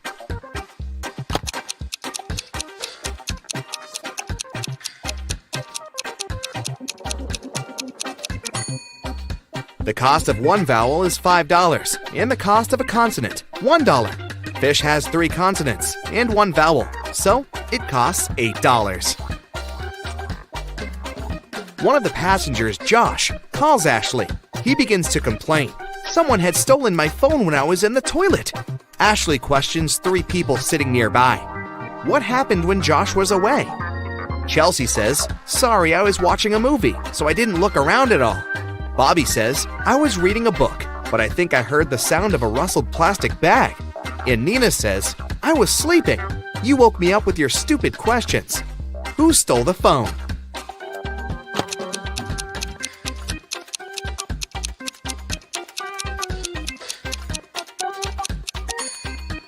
Nobody. It's still in Jeff's pocket. Ashley checks the business class passengers and spots 1 witch among them. Can you see her too?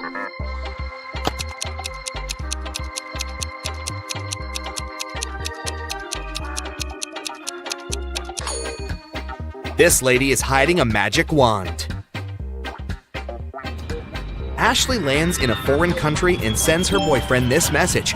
Can you guess what country she's in?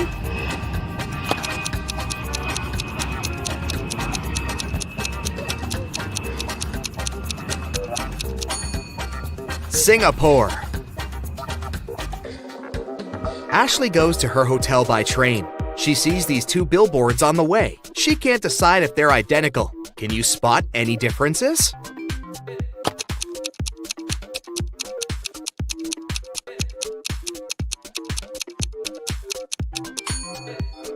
In fact, there are 5 differences. Ashley goes to the local restaurant. There's an open kitchen, and she can see the chef at work. Ashley makes an order and leaves for the ladies' room for a while. When she returns, she spots 10 differences in the kitchen. Can you see them too?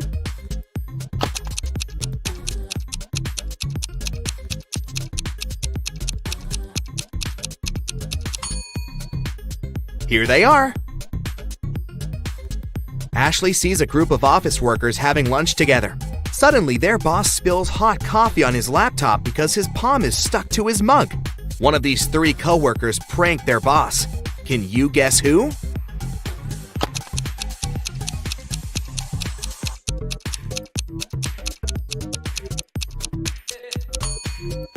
It's the lady in the middle. She's wearing double-sided tape as a bracelet. Suddenly, one of the guests in the restaurant faints. The manager calls an ambulance. The doctors arrive very quickly and take him to the hospital. The police question witnesses. The cook says, this guy didn't order any food. He just asked for a glass of water. The waitress says, he looked so gloomy. I decided to cheer him up and served his water in a silver glass. The manager says, he called us in advance to reserve a table in the corner. He insisted that I must send him an official invitation. And the cleaner says, I saw him washing hands in the restroom. I swear he didn't have any reflection. Can you guess what happened here?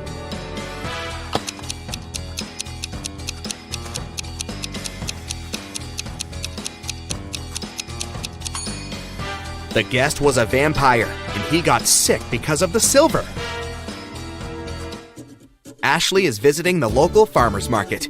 A group of tourists asks her to take their pictures. One of them is not from this planet. Can you guess who?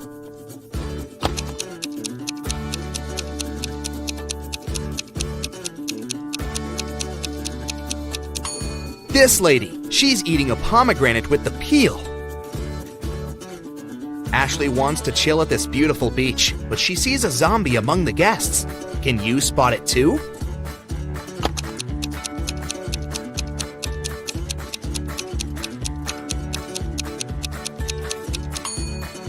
It's this guy who's reading a book upside down.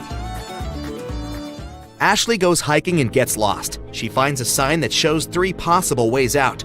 Unfortunately, each path hides some danger. There's a toxic marsh that swallows people on the first path. The second path is a hunting place for vampires. And the third path holds thousands of venomous snakes. Which way is more or less safe?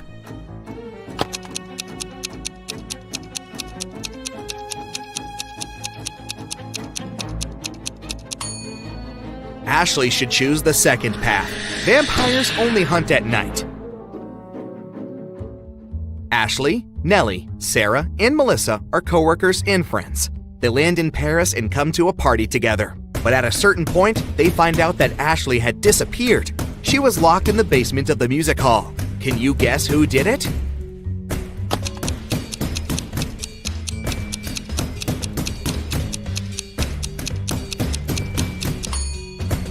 It was Melissa. Pink sequins from her fancy dress lay by the door. Ashley receives this rebus from her boss. Can you guess which country is her next destination?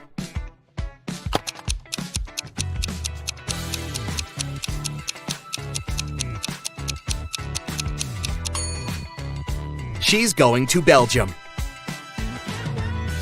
Ashley is packing her bags for the trip. How many emojis can you see here?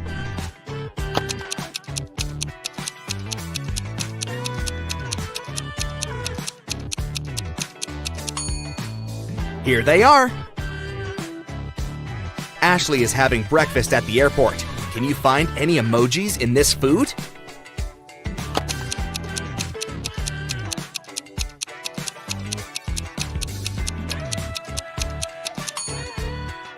There are 3, actually. In the waiting area, Ashley meets her old school friend, Kelly. They go to the local coffee shop to chat. Suddenly, Kelly begins to yell, "Please help me! My suitcase is gone!" Ashley questions 3 witnesses. One of the passengers, Paul, says, "This is my suitcase. I've already wrapped it in plastic to protect it from scratches." Nina says, "I went to the restroom and asked the barista to look after my luggage." And the barista says, "I looked after Nina's luggage and I didn't look around. Sorry." Can you figure out the thief?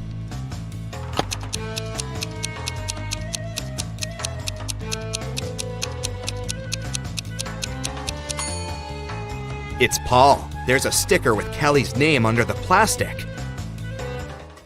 Ashley enters the plane. There's an imposter among the flight crew. Can you help Ashley find this person?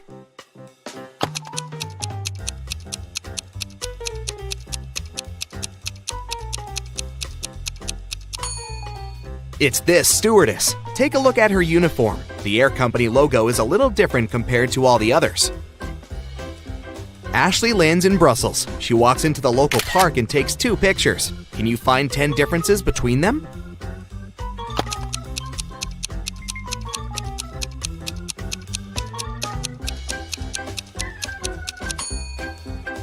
Here they are. A motorbike rider asks Ashley to take his picture. She takes 2. Are they identical?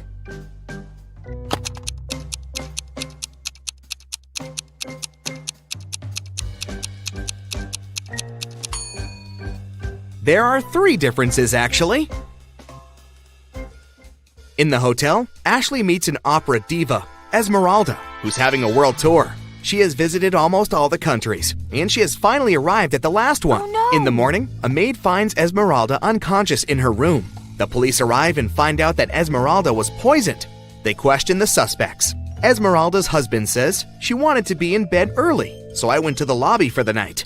Esmeralda's manager says, "I was in my room all evening. I was preparing for the concert." And the hotel waitress says, "I only brought her juice in the evening. She was fine." The police check fingerprints in the room and find many prints on the glass. Who poisoned Esmeralda?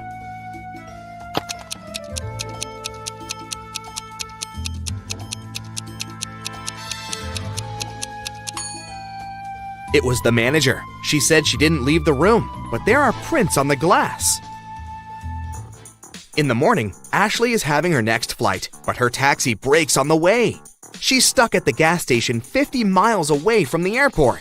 3 drivers stop, offering to give Ashley a ride. Which car would you choose?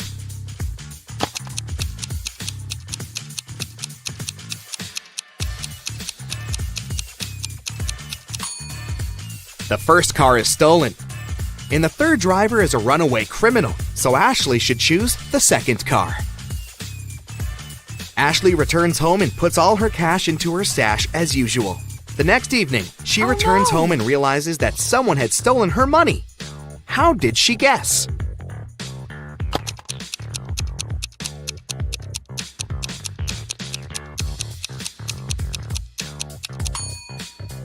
Ashley's cash was in the globe. Its parts don't match anymore. Somebody opened it when Ashley was out.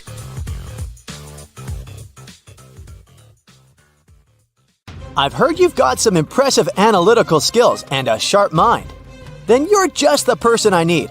Help me solve these tricky riddles and prove you're worthy of that detective title.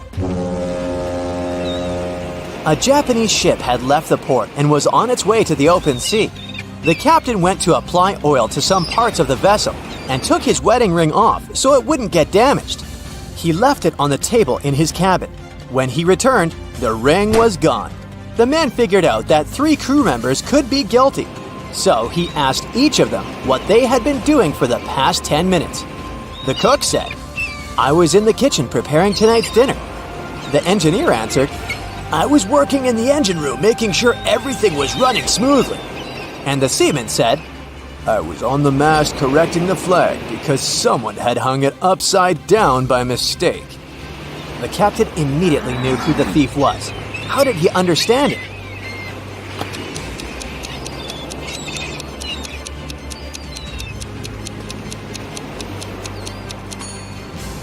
It was clearly the seaman. It was a Japanese ship, and the Japanese flag is white with a single red dot in the middle. It can't be hung upside down. Cheryl was reading a book, but she was careless and accidentally tore out pages 7, 8, 100, 101, 133, and 334. How many pages will she have to fix?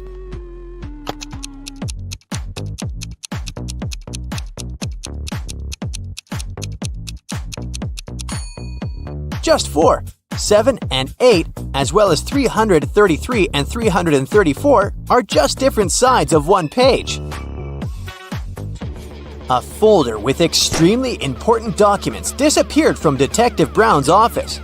At the time of the theft, there were only 4 other people in the office: Bill, Tom, Harry, and Mike. Brown interrogated them, and they gave the following statements. Bill said, "Tom did it." Tom denied this claim. Bill did it. Harry said, "Tom's telling the truth." And Mike confirmed, "Harry's not lying." After analyzing these statements, Detective Brown found out that only one person was telling the truth, and the rest were lying. Can you determine the thief?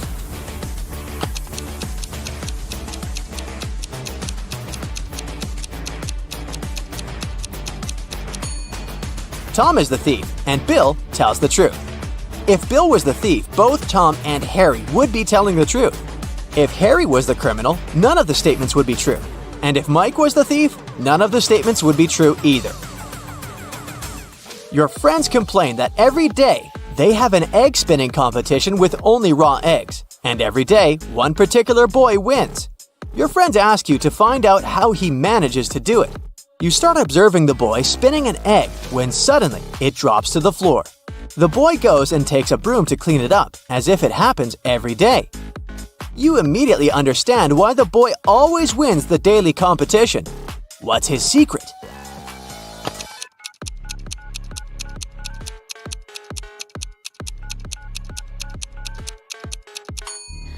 The boy took a broom, so the egg he had been spinning must have been hard-boiled. If the egg had been raw, he would have taken a mop. A man was discovered unconscious at his desk, alone in the locked office. He was rushed to a hospital, and the police started investigating this case. The only clue was a sealed envelope on the man's desk. Have you figured out what happened?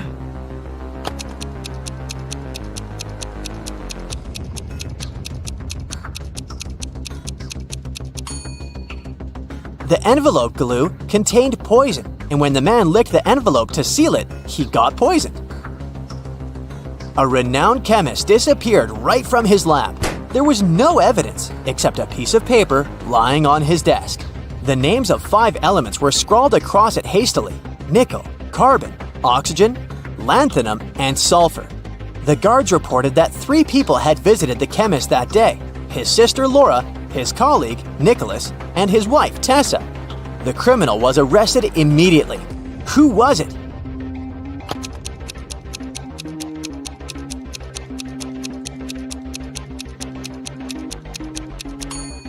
The list of chemicals is a clue. Their abbreviations spell out the name Nicholas. Look at these ladies attentively. Can you figure out who's not pregnant?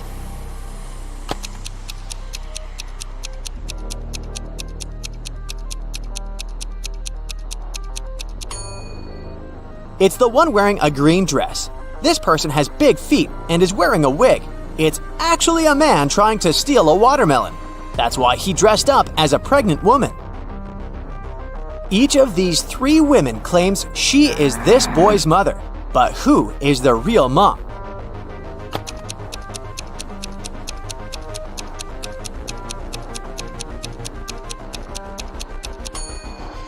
The real mother is wearing clothes in the same colors as her son's outfit. What a cute family look! Plus, the boy is facing her. Someone stole the principal's money. When the police came to investigate, they questioned the most likely suspects. The PE teacher said he'd had a break. The history teacher was having a lesson, and the music teacher said that she felt unwell and had gone home early. Can you figure out who the thief is?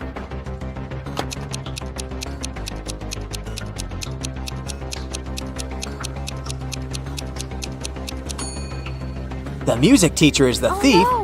Look, she has gloves in her bag, although it's summer. Suspicious. Look at these 3 men and a girl. The first man says, "I got so scared, I called the school, but they didn't know where my daughter was." The second man says, "We were walking the dog in the park. I turned my back just for a minute, and she was gone." And the third man says, "I have no idea why she ran away. Here, I bought you a new phone." Which man is the real father?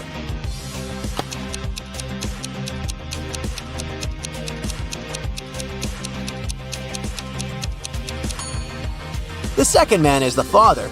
The girl is too young to attend school or have a phone of her own. Someone stole important documents from a businessman's office when the power went out. When the man discovered this unpleasant news, he called his friend, a private detective. The detective arrived and questioned everyone who had been in the office during the crime. The first person said, "I left the office to get some coffee and donuts." The second employee claimed that it had been dark and she'd taken a nap. And the third worker said, "I went to the kitchen to get a latte from our new coffee machine." Who's the thief?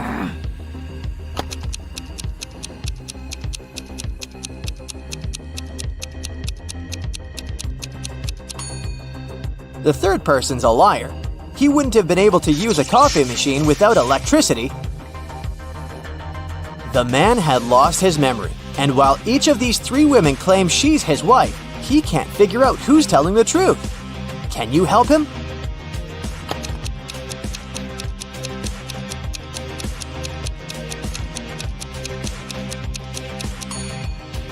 The man and his real wife have matching rings. Look at these 3 bridesmaids. One of them is up to no good.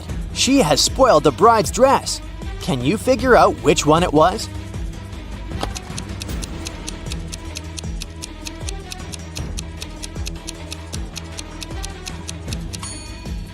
The bridesmaid who had ripped the dress must be left-handed because all the rips were made with a left hand. Pay attention to their placement and direction. And this is the only left-handed maid. She's writing down some notes using her left hand. At 9 a.m., Ethan got a call from his friend, an owner of a large business. The man said that a very important document had disappeared from his office. It had been on his desk the evening before, but now it was nowhere to be found. Ethan immediately came there to question his friend's employees. Soon he had 3 suspects. Walter said he had spent the previous evening at the movies. Joan had dinner with her friends, and Zachary visited an art gallery. It didn't take Ethan long to understand who is lying. Have you figured it out too?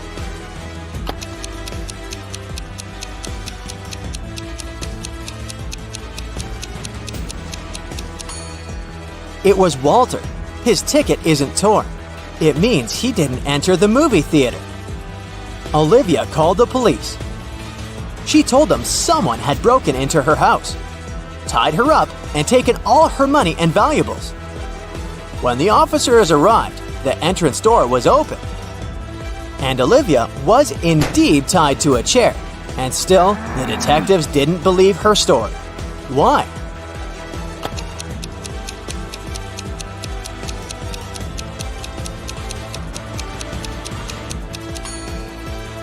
If the girl was tied, how did she manage to call the police? You take it and throw away its outside. Then you cook the inside. Then you eat the outside and throw away the inside. What is it?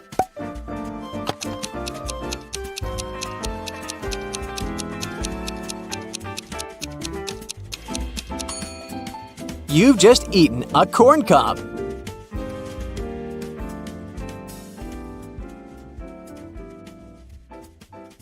A villain lured Detective Johnson into a trap. He told the detective that if he wanted to survive, he needed to crack a riddle. Then he put a jug of juice and an empty glass in front of him. There was nothing else on the table. Johnson needed to fill the glass to the brim, but after that, the jug had to contain the same amount of juice as it did at the beginning. Can you help the detective figure out how to do it?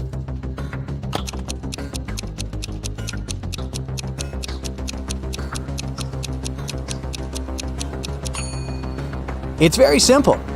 The detective should pour the drink into the glass and then place it inside the jug. An elderly lady was walking in the park when a stranger grabbed her bag and hurried away. The woman told the police the man was wearing a coat, a hat, and glasses. He also had a mustache. The police officers ran in the direction the lady showed them. Some distance away, they found the hat, coat, and glasses lying on the ground. They realized that the criminal could be hiding in the nearby cafe. Look at these 4 men. All of them are cafe visitors. You need to understand who took the bag from the elderly woman.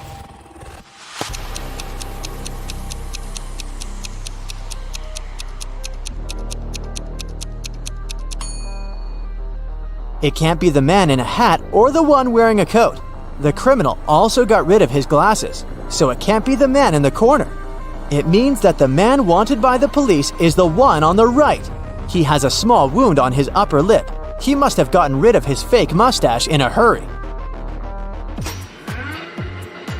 Builders were mixing sand, gravel, and cement for the foundation of a house. Suddenly, one of the workers noticed a small bird hopping along the top of the foundation wall. At one point, the bird misjudged the distance and fell down one of the holes between the blocks. No one could reach it since the bird was too far down. The hole was also too small for it to fly out of. Someone suggested using 2 sticks to try to pull the bird out, but this idea was rejected because it could easily injure the fragile bird. What would be the easiest way to get the bird out of the hole without hurting it?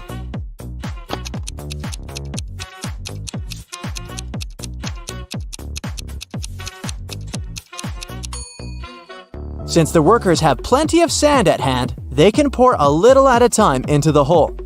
The bird would constantly keep shifting its position and get closer to the surface along with the rising sand. Now this riddle will require some thinking and analytical skills. You might even need to get a pen and a slip of paper.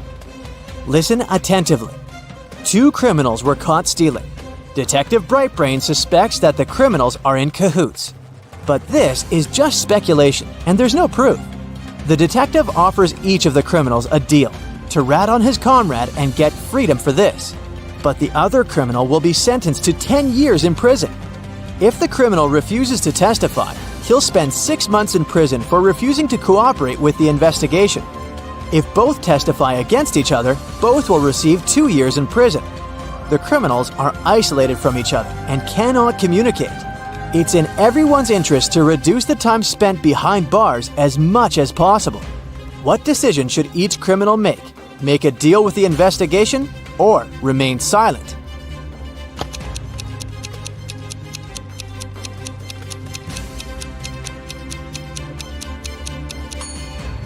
Since they can't communicate with each other, the criminals have 4 possibilities.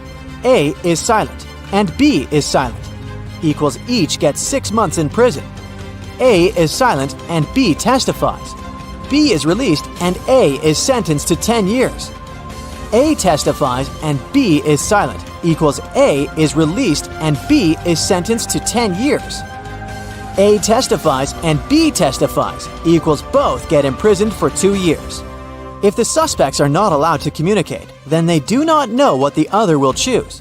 In this situation, if A remains silent, then, depending on B's decision, he will be sentenced to 10 years or 6 months. If A testifies against B, A will receive 2 years in prison or will be released. So it will be more profitable for each of the suspects to testify against each other, so as not to be sentenced to 10 years. But if A and B had the opportunity to communicate, then of course, the best solution for each of them would be to refuse to make a deal with the investigation and get only 6 months in prison. On the first day of school, someone pierced the wheels of the principal's car. When a detective arrived, she immediately suspected that the culprit was not one of the students, but an adult, since all the children were in the classroom. So, she questioned 4 teachers, asking each of them what they had been doing at 8 a.m. Mr. Walter said that he'd been on his way to school, running late. Mrs. Thomas answered that she had been checking her students' exam papers. Mr. Benjamin said that he'd been reading a newspaper. And Mrs. Calvin explained that she had been in her office with her husband, who had come to visit her. The detective immediately realized who had punctured the tires on the principal's car. Who was it?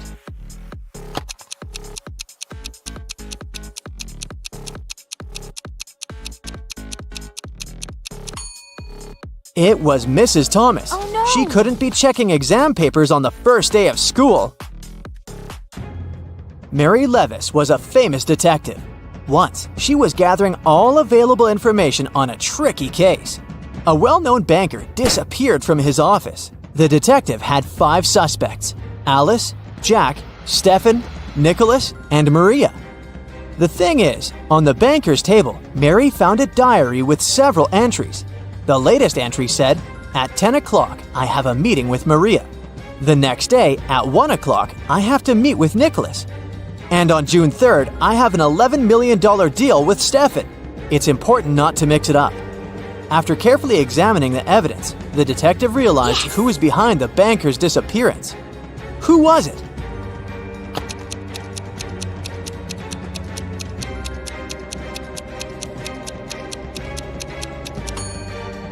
It was Jack. All the numbers in the last entry, 10, 1, 3, and 11, are the order of the letters in the alphabet. By matching the numbers with letters, you can get the name. There was a theft in a multi-story building. The victim was sure she would receive a large payment from the insurance company. As for the robber, she claimed he had jumped out of the window and disappeared. The detective went to the first floor, opened a closed window, and threw a coin out of it. Then he went up to the second floor and did the same. He continued to climb floor after floor, opening windows and throwing coins, until he reached the last one. Then he returned and said that the victim was lying. How did he understand it?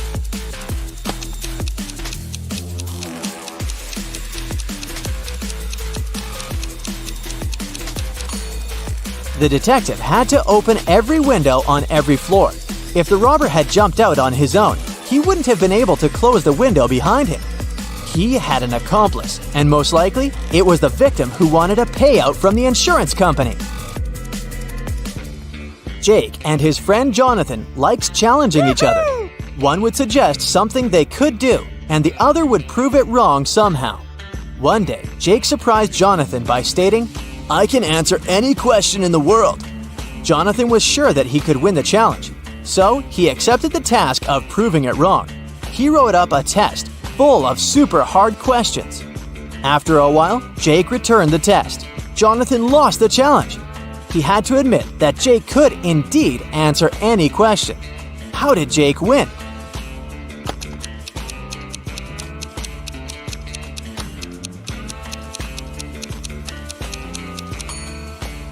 He indeed answered all the questions by writing, "I don't know." Two workmen were repairing a roof. Suddenly, they both fell down the chimney and found themselves in a large fireplace. One man's face was smeared with soot, but the face of the other was clean.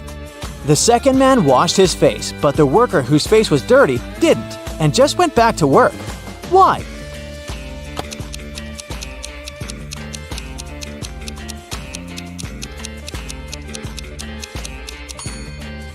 When the two men looked at each other, the one with the clean face thought his face was dirty as well. The other man, though, looked at his companion and thought that his face was clean.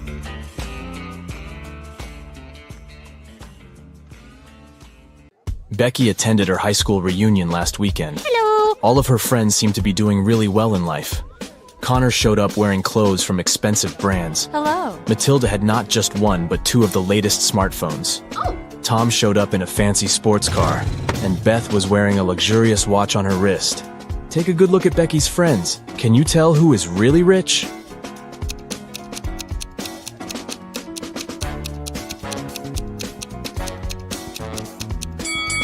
Well, let's see. If you look closely, Connor didn't take off the tags from his clothes. This probably means that he's planning on returning them after the reunion. Yeah. Matilda's phones are fake. Look at the label. It's just a copy of the original brand. Ah! And Beth's watch is way bigger than her wrist, which means that the watch is not really hers. So, Tom is probably the richest person at the reunion. Oh, yeah.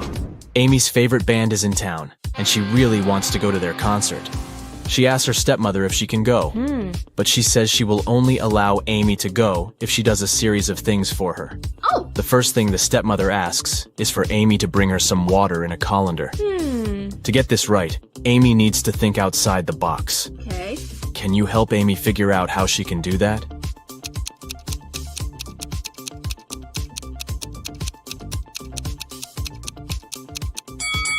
Amy needs to freeze some water and put the cubes in the colander. Yeah. Technically, frozen water is still water, right? Next, her stepmother asks Amy to pick out the perfect evening dress for her. Amy walks into her stepmother's closet, and there are 3 dresses: a red, a green, and a blue. Take a look at the picture. Which dress should Amy choose?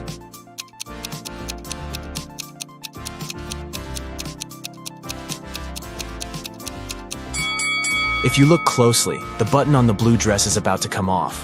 The green dress has a big paint stain on it, so Amy should pick the red dress. Yes! Before Amy can take the dress to her stepmother, the woman enters the room. She sees the stain on the dress and starts to shout at Amy, "How could you do this to my dress?" But Amy says she didn't do anything wrong, and that the paint was already there when she walked into the closet. Yes! The stepmother asks Amy to find the culprit. Oh! If she could figure out who had stained her dress, then Amy could go to the concert. Okay. The 3 main suspects are Amy's stepsisters, Ella, Bella, and Gabriella. What? They don't like Amy, so it's likely that one of them splashed paint on their mother's dress in order to frame her. When the stepsisters are out of the house, Amy sneaks into their bedroom to try to find the culprit. Take a look at the room. The first bed belongs to Ella, the second belongs to Bella, and the third bed belongs to Gabriella. Can you tell who did it?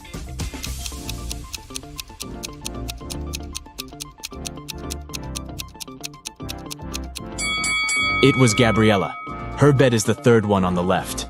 And if you look closely, it has a bucket of paint under it. Emily and Barbara are getting ready for a girls' night out. Yes! They are putting on makeup and getting their hair done.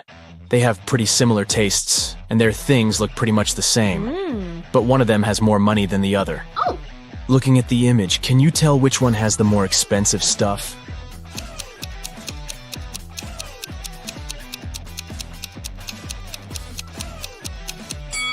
Take a look at Barbara. Her dress kind of gives it away since it's obviously a knockoff. So Emily is the one with the more expensive stuff. Harry decided to backpack around the world on his own. Yeah. On the plane, he sat next to a girl. He asked her where she was from. Yes. But instead of answering, she showed him 2 emojis on her cell phone. Oh. Take a look at the image. Can you tell which country the girl is from?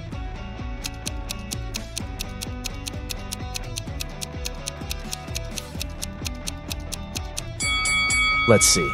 That's an iron and a piece of land. I guess she's from Ireland? As soon as Harry landed in Paris, he went strolling along the streets to find a place to stay. He found a cute little hotel and decided to go inside. Big mistake. Why?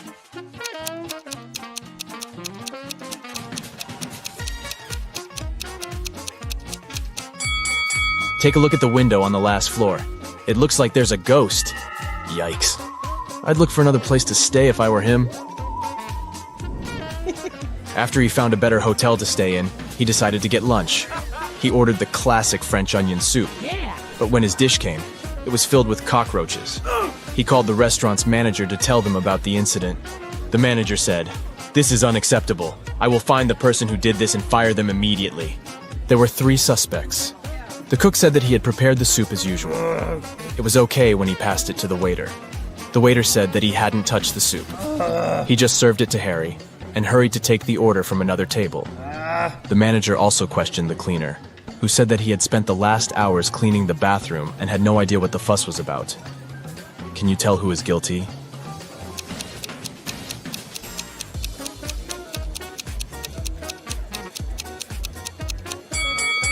No one. Look at the ventilation system. It's full of roaches. They must have crawled out of it and fallen into Harry's soup. Yikes. There are 3 passengers in the business class of an international flight that is headed towards Rome. Take a look at these 3 people. The first lady looks pretty well dressed. She's wearing a luxurious designer handbag and is texting on her expensive phone. Hello. The guy in the middle is working with stock charts on his laptop, and the third guy is enjoying a cup of coffee while reading an article in the Financial Times. Can you tell which one is the real billionaire?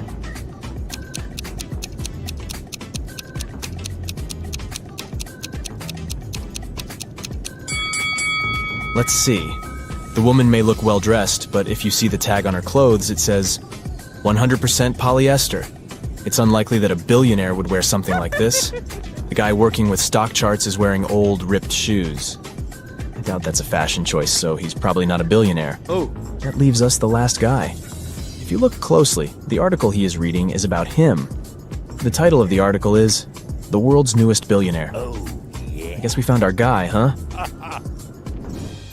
Detective Smith was called to investigate a burglary at the city's museum. Oh. A priceless diamond disappeared, and the thief left no trace behind. After analyzing the museum's security cameras, Detective Smith gathered 3 suspects: the security guard, the museum's curator, and a visitor. The security guard said he only left his post during lunchtime, and he could swear that the diamond still wasn't missing at that time.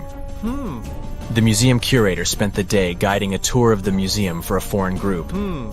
They came to see the diamond at the beginning of the tour, and it was still shining bright in its place. The visitor said he only popped in for a quick visit and didn't even pass through the Metzi aisle where the diamond was kept. After these 3 interviews, Detective Smith found the thief. Can you tell who it was?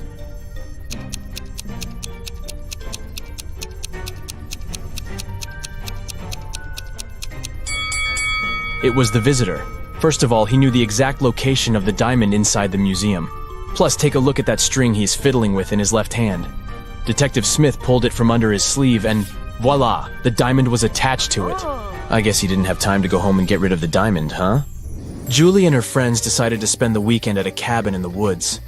They arrived on Friday evening and spent the night playing board games and telling spooky stories. When they woke up on Saturday morning, they found that someone had stolen all their food supply. The door's glass was shattered, but other than that, there were no signs of who could have done it. So the group decided to search the surrounding woods to see if they could find the culprit. Take a good look at the scene the group stumbled upon and see if you can find out who took their food.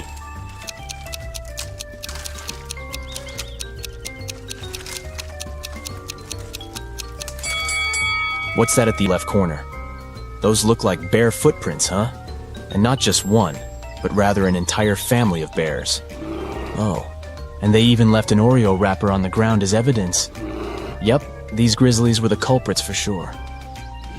Atlas woke up in the attic of an abandoned house. He tried to find a way out of the house, but all he could find was a room with 3 doors.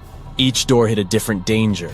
The windows and floor behind the first door were made entirely of magnifying glass, which meant that the sunlight would probably burn him if he entered. The second door hid a room full of poisonous gas, and behind the third door was a hungry lion. What should Atlas do to escape?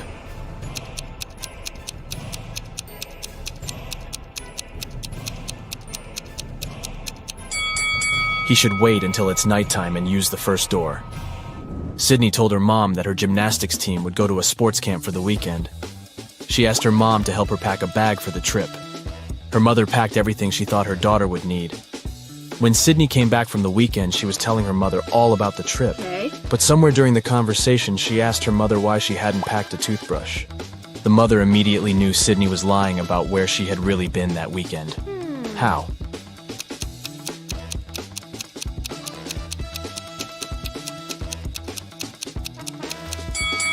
Because Sydney's mother did pack a toothbrush, but she put it under Sydney's gymnastics clothes. If Sydney had really gone camping, she would have used the clothes and found the toothbrush. Kimberly discovered 3 bags in an old attic along with a note. The note said that there were $1 million inside one of the bags. It also said that the 2 other bags were empty. She only had one chance to figure out which bag had the cash, and she could trust that one of the messages written on the bags was true. On the first bag, it said, "The cash is not here." On the second bag, it was written, "The cash is not here." The last bag read, "The cash is in the second bag." If you were Kimberly, which bag would you choose?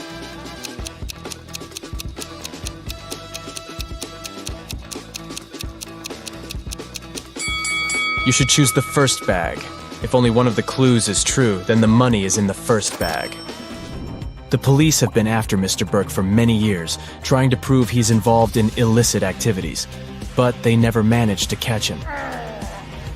One day, Detective Lawrence decided to make a surprise visit to Mr. Burke's office. As soon as the detective arrived, Mr. Burke's secretary said he was away on a business trip. The detective asked to see Mr. Burke's office and took a picture of it, but he wasn't allowed to touch anything without a warrant. So, Detective Lawrence went back to the station and got a warrant. When he returned to Mr. Burke's office, he noticed someone had been in there. Take a look at both pictures and try to find out what Detective Lawrence saw.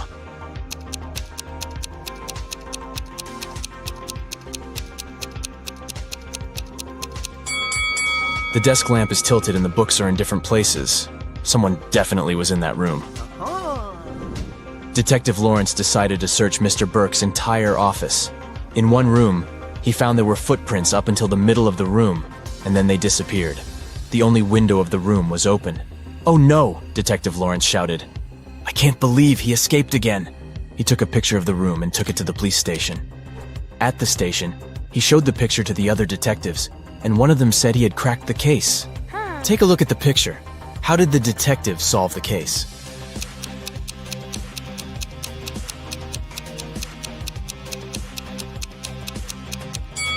The detective understood that Mr. Burke was a shapeshifter. This explains why the footprints didn't reach the window. Plus, look at all the bird food on the floor. He probably shapeshifted into a bird and escaped. Miss Jenkins invited her friends over. There was only one problem. Her friends eat a lot, so she knew she needed to bake 6 pies. At some point, she lost track of time and realized there was little time left. How can she cope in 15 minutes if only 4 pies are placed in the pan, and a pie should be baked for 5 minutes on each side?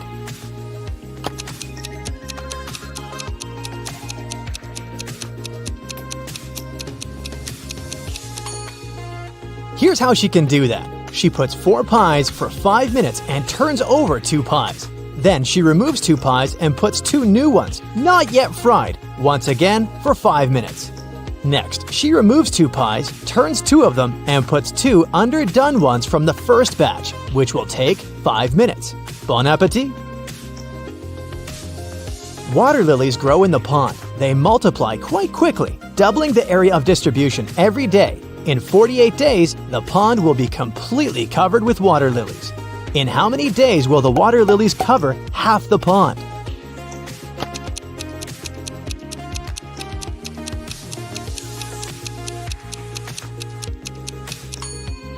It's 47 days, not 24.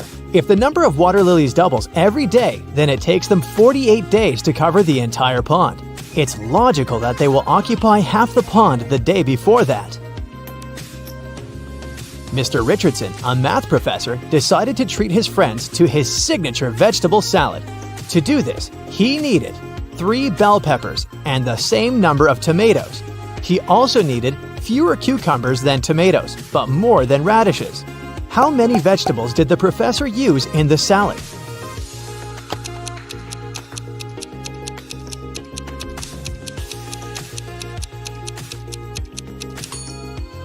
Mr. Richardson used 9 veggies, 3 bell peppers, 3 tomatoes, 2 cucumbers, and 1 radish. There were 3 rabbits in the cage.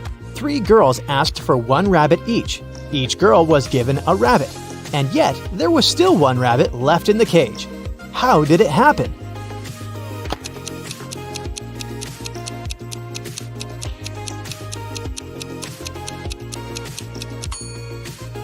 One girl was given a rabbit along with the cage. A man jumped out of a plane without a parachute. He landed on solid ground, but remained unharmed. Why?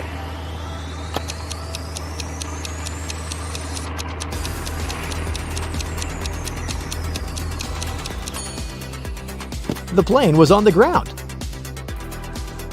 The satellite makes 1 revolution around the Earth in 1 hour 40 minutes. Yet the same one can make 1 revolution in only 100 minutes. How can it be so?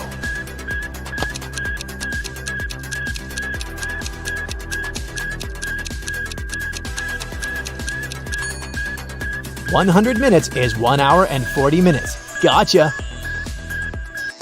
8 twin brothers escaped to a country house for the weekend, and each found something to his liking. The first one is busy picking apples. The second one goes fishing. The third one heats the sauna. The fourth one plays chess with his brother. The fifth one cooks dinner. The sixth one watches a series on a laptop all day. The seventh one discovers the artist in himself and paints the surrounding landscapes. What is the 8th brother doing at this time?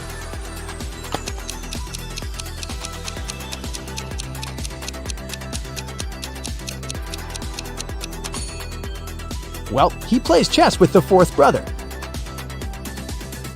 One woman lived in a 12-room apartment. She had a clock in every room.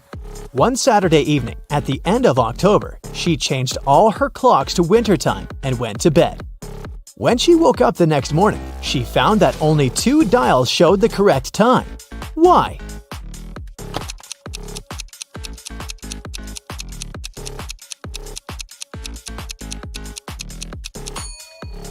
Ten of the 12 clocks were electronic. During the night, there was a power surge and the clocks went off. And only 2 were mechanical, so they showed the correct time the next morning. Jack and John are best buddies, and they're both philosophers. Therefore, sometimes the way they speak may be pretty bizarre for common people. "Let's have dinner together when the day after tomorrow becomes yesterday," said John. "Today will be as far from Sunday as the day that was today when the day before yesterday was tomorrow." What day of the week did he speak about?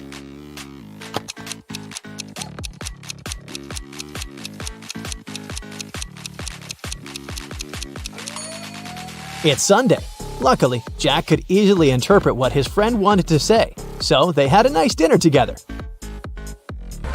There are 20 people on the bus. At the first stop, 2 people got off and 3 people got in. At the next one, 1 got off and 4 got in. At the next, 5 got off and 2 got in. At the next, 2 got off and 1 got in. At the next, 9 got off and no one got in. At the next, 2 more came out. How many stops were there? "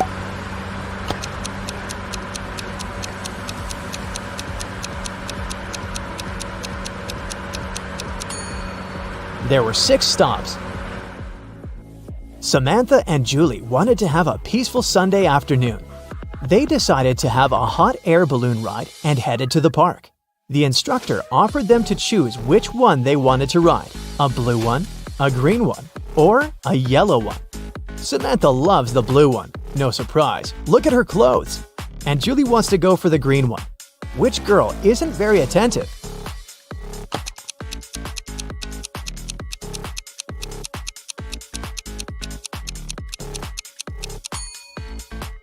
Samantha, the color isn't that important. There's no sandbags. You want to have a safe ride, don't you?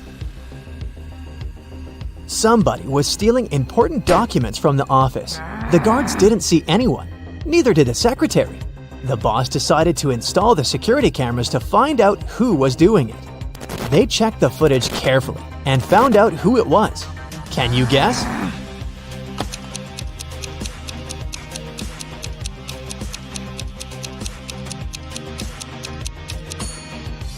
It's the man in the white shirt.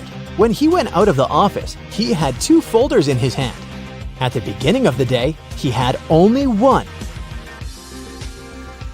Which number is missing? 4, 5, 6. 4, 5.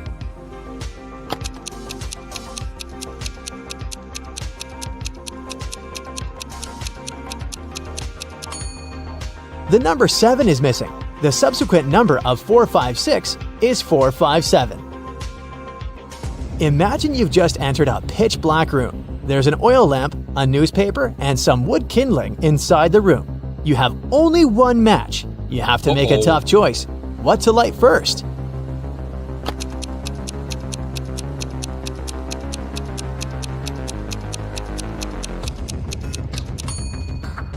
The oil lamp is definitely a good choice, but it's still incorrect.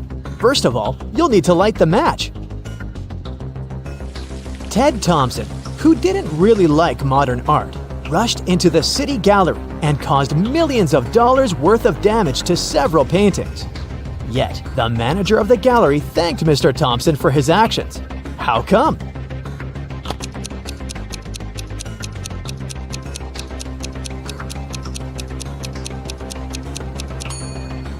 Ted was a firefighter.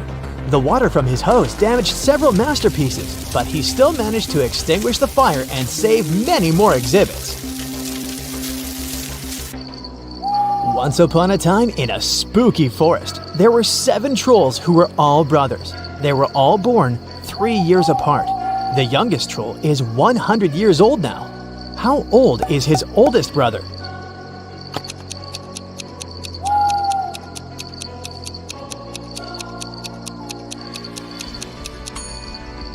He's 118. Looking good for that age. A man wakes up in a place he's never been before. He rushes to the exit and sees 2 doors. When he opens the first door, he sees that the hall is made of magnifying glass. The scorching hot sun fries anyone who enters in no time. Behind a second door, a huge dragon breathing with fire is sleeping. But anyone who enters this hall risks waking it up immediately. How does he escape safely?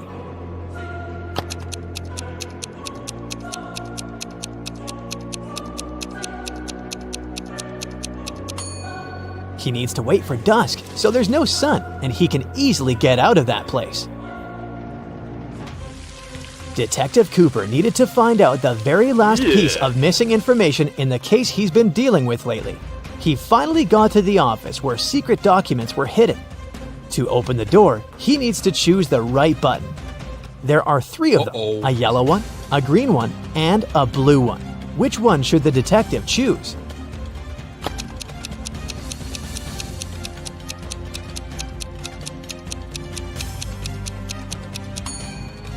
The detective needs to choose the blue button. It's pretty worn out, so it must have been used many times. Plus, there's a small note with a warning. The green button is for emergency, and the yellow one shuts all the doors and turns off the light in the whole building. One day, Amanda thought her boyfriend hid a secret from her. To find out what it was, she needed to get access to his laptop. She had no idea what the password was, but there was a post-it note right on his desk. However, she needed to decipher the pass. apple, man, dawn. Can you crack this code?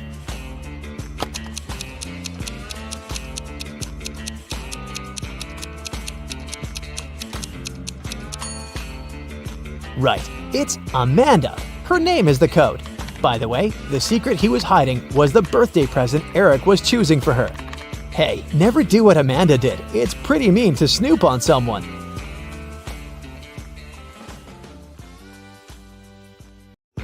Eric was deeply in love with Carrie, and he finally decided to ask her out. He wanted to make it romantic, so instead of texting her, he decided to write his invitation with chalk on the sidewalk right outside her window. It read, "Carrie, I'll be waiting for you in the restaurant Star tomorrow at 7 p.m. sharp." Carrie was also in love with Eric, and she would have come there with pleasure. Still, she never showed up. Why?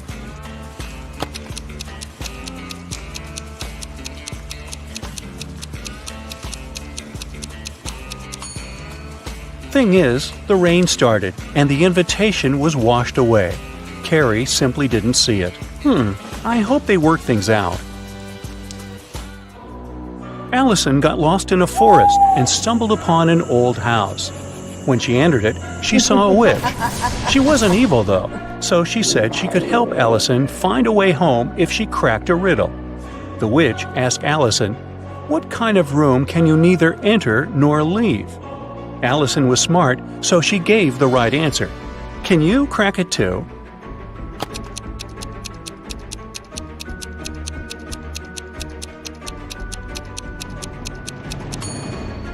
I told you the witch wasn't evil. She even gave a small hint. Do you see a mushroom in her hand? Right, the answer is mushroom. A detective got an anonymous email about an upcoming heist in one of New York's museums. To stop it from happening, he needs to know the month the heist is planned for. Later, the police managed to find a clue. It was a note with a secret code. The police couldn't crack it, so they brought it to the detective. What month is the heist planned for?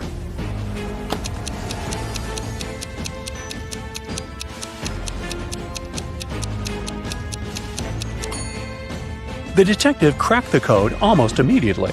A jar in the picture stands for J, a ukulele stands for U, a nugget stands for N, and an eggplant stands for E. Ah, June. There are 70 floors in the apartment building. The higher the floor, the more people live there. Which floor does the elevator go to most often?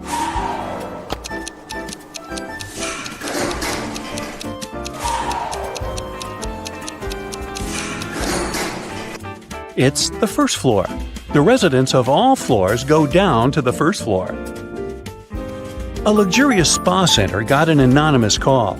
Someone called to report a lady that's planning to steal expensive jewelry from the spa center visitors. The staff went to look for that lady to escort her out. Can you find her?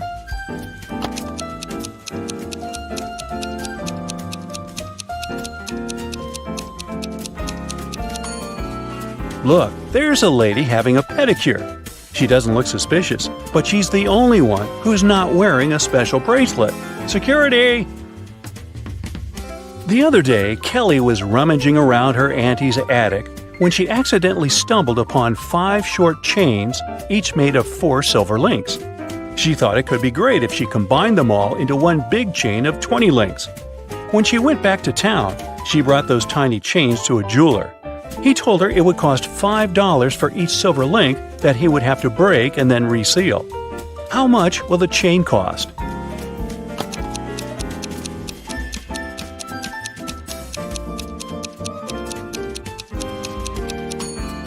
Kelly could do that for $25 if she told the jeweler to break a link in each chain. But she was really smart, so she asked the jeweler to break all 4 links in one chain and use them to attach the other chains, which cost her $20. A wise king decided to find someone who could replace him. He wanted to make a challenge, and the one who nailed it would become the new king. Anyone who wanted to take the throne needed to put a whole cucumber into a glass bottle without cutting the cucumber or damaging the bottle. The participants had a week to do it. This challenge seemed to be impossible, so only 5 people decided to take part, and there was only one winner. How did he put the cucumber in the bottle?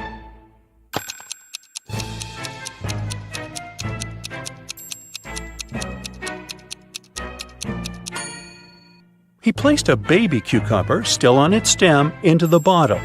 Cucumbers grow rather fast, so he had enough time to win that competition. And now he's king. They set the bar kinda low, didn't they? Joanna and Josh were on their honeymoon in Italy. On the first day, they went on a city tour around Venice and left all their stuff in the hotel room. When they came back, someone was standing outside their door trying to get in. The couple called the receptionist right away, but the man claimed Joanna and Josh owed him some money for the tours they'd taken in the past 4 days. The reception knew the man was lying right away. How did he figure it out?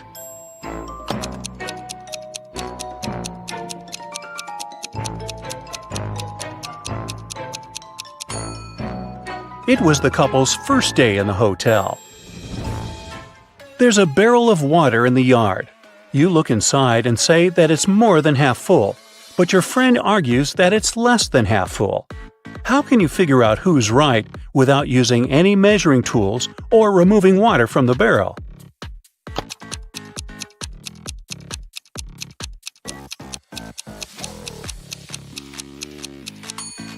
Tilt the barrel so that the water touches its rim. If you can see the bottom, the barrel's less than half full. If the bottom is still covered with water, it's more. 2 couples are about to get married. The hall is full of guests. The brides look stunning in these long white gowns, and the grooms seem to be completely happy.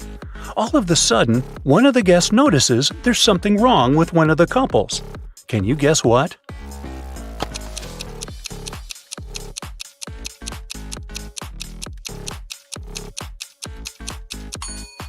Look at this couple. These folks have no reflection at all. They must be vampires. In one of the galaxies, there's Planet Pink. There are many people, but few animals. Only hens and roosters live there. They can be of 3 different colors: pink, red, and yellow. Andrew went to that planet to see his friends for the weekend, and while he was walking down the street, he saw 3 bird couples in love. No bird can be with a partner of the same color. Can you guess the color of the partner of the red hen?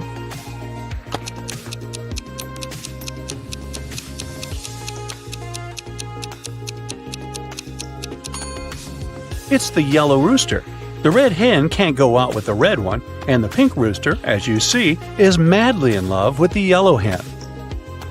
Emily's aunt has bought a bottle of perfume for her niece's birthday. Sadly, she couldn't keep it, because Helga, her sister, is terribly allergic to perfumes. Emily brought it back to her aunt, who bought it for $65. The old lady sold it to someone for $80. Then she suddenly remembered she had one more niece, so she got it back for $70. Sally, the forgotten niece, turned out to be allergic too, so the auntie had to sell it again for $60. Did she make any profit?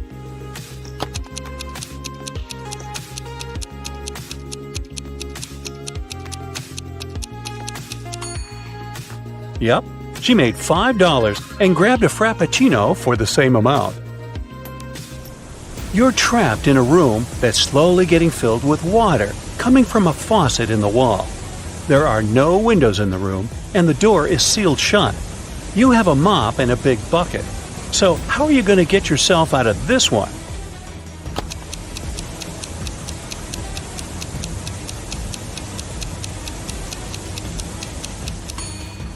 This one was simple. You just need to turn the faucet off. Sally works as a barista. She's the one who served Emily's aunt with that Frappuccino. This morning, she dropped a cup full of coffee. Luckily, her white shirt wasn't stained, but it took her a while to clean up the mess. How come?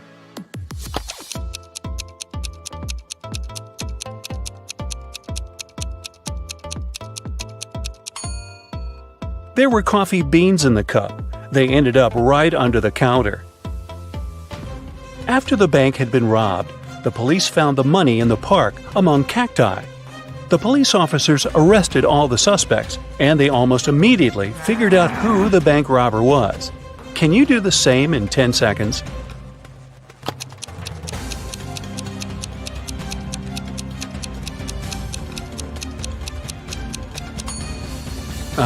This guy on the left has scratches left by cacti all over his body. Dennis was at home watching TV. All of a sudden, his wife's super expensive vase fell and broke in their bedroom.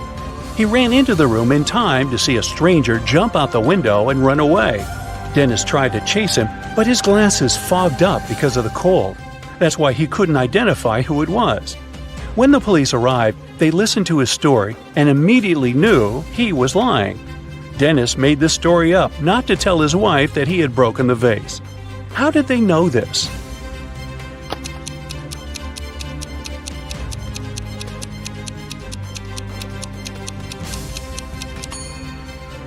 Anyone who wears glasses knows that they don't fog up when you go from a warm room to the cold outdoors. It's the other way around.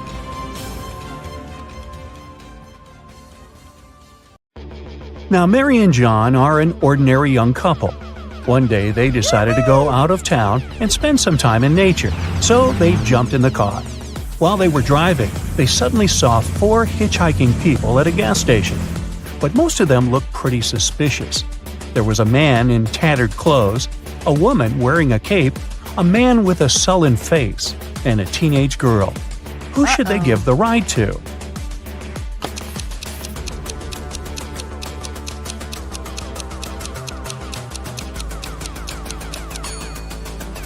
Look, the woman in a cape doesn't cast a shadow. She must be a vampire. The man with the sullen face has a vampire bite on his neck, so he's now a vampire too. The teenage girl has suspicious claws, so she must be a werewolf. Thus, the man in tattered clothes is the only one who doesn't seem to be dangerous. There's a huge crime spree happening in town. The police are swarmed, and they don't have enough officers to help everyone. The citizens need you. Buckle up and think fast. You have to catch all the criminals right away. Look at the screen and find all the suspicious people in town.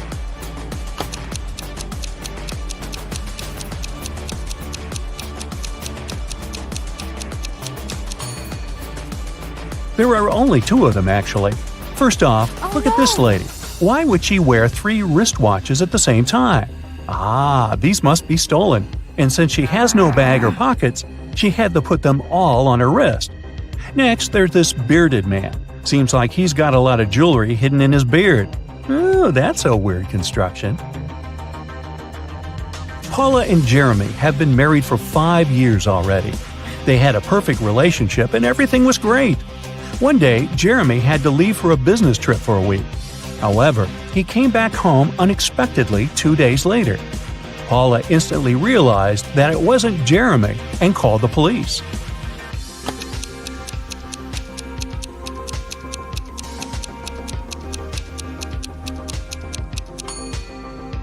Remember the real Jeremy who took off the wedding ring before he left for a business trip? The man who showed up 2 days later was wearing one. This is what made Paula suspicious. During an Arctic expedition, an explorer found an ice cave. He went in. Suddenly, the entrance got blocked by a small avalanche. Luckily, there were 3 other passages in the cave. But here's the catch. Each passage has a warning sign for the explorers. It says that the first passage leads to a group of Yeti. The second one leads to a huge group of mammoths. And the third one leads to hungry bears. Which passage should our explorer choose?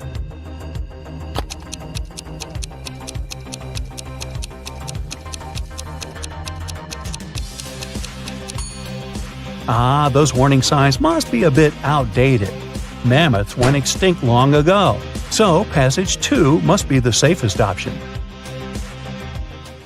A young man woke up in a hospital without remembering anything, including his own name.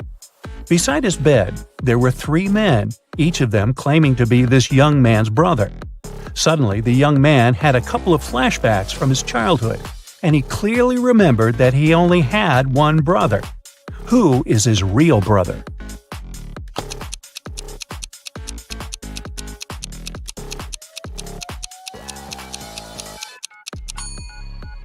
The man on the right seems to be his brother. He's the only one who looks like the guy in the bed, plus they have matching tattoos on their arms. Martin's an undercover detective. He's on a mission right now, and he's pretending to be one of the staff members at a luxurious resort. His mission is to follow a dangerous criminal who's planning to steal a rare piece of art from a wealthy businessman. Martin has to report the situation to his partner Steve every day. They can't use phones to communicate, so they make codes using deck chairs and umbrellas. If the robbery isn't planned for today, there should be more deck chairs than umbrellas by the pool. If the robbery is planned for today, there should be more umbrellas.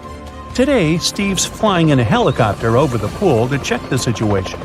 Now, look at what you see and decide whether the robbery is planned for today or not.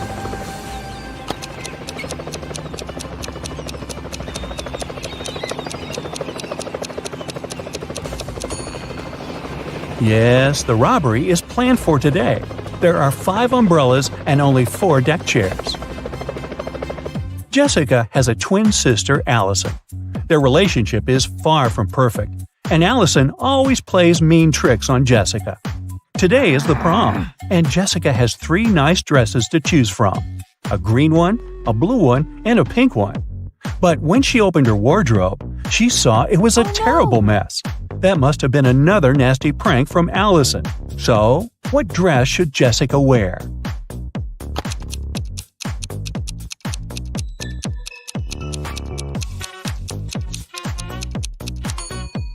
She should wear the pink dress. A button on the blue dress is about to come off. Oops. And the green one was spoiled with paint by Allison.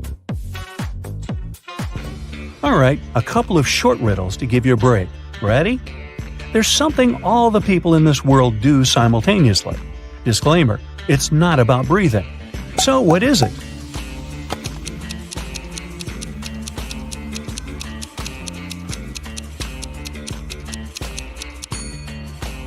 All the people are getting older simultaneously. Are they getting any wiser? Don't know about that. There's one thing that can fly with no wings and cry even without eyes. What is it?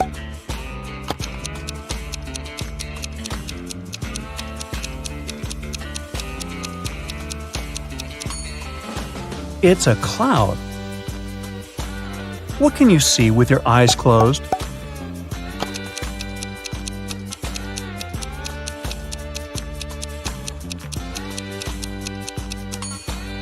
It's a dream. Okay, enough with the easy short riddles. Let's go back to hardcore mode. Emily and Mary are putting on their makeup, getting ready to go out and have fun. They use pretty much the same things. Phones look similar, the same with lipsticks, clothes, and everything else. So, who's poor?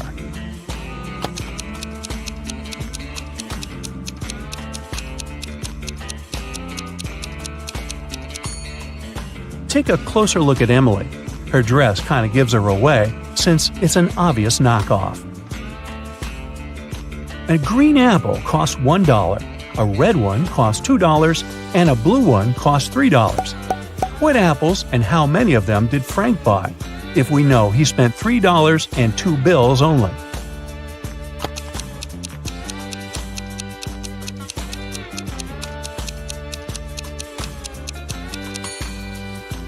Frank bought a green one and a red one. He gave a $1 bill for the green one and a $2 bill for the red one.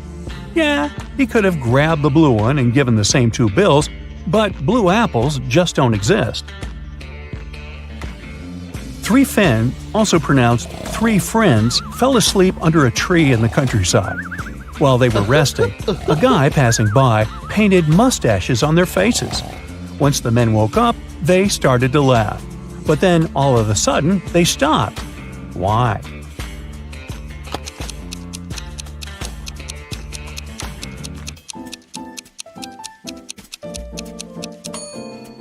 Well, at first, they saw the mustaches on their friends' faces and found it funny.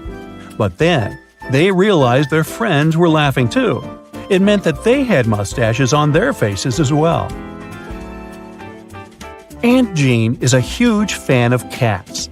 She lives in a 1-story house, She has cat garden statues, a cat rug, cat wallpapers, cat cushions, and even on the fridge there are cat photos. Not to mention all 30 cats that live in her house. What painting is there upstairs?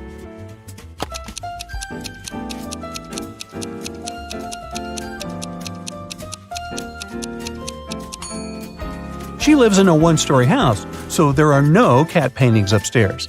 It's right next to the fridge. Anthony, the financial director of a big company, finally persuaded new partners to sign a super important agreement. He then put this document into a folder and left it on the table in his office.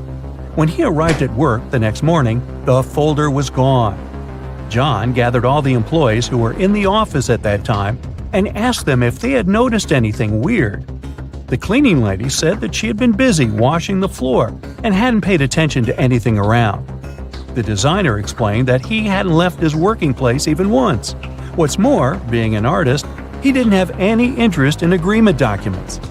The accountant admitted that he had entered John's office to have some documents signed, but once he noticed there was no one inside, he immediately left. So, who took the folder with the agreement?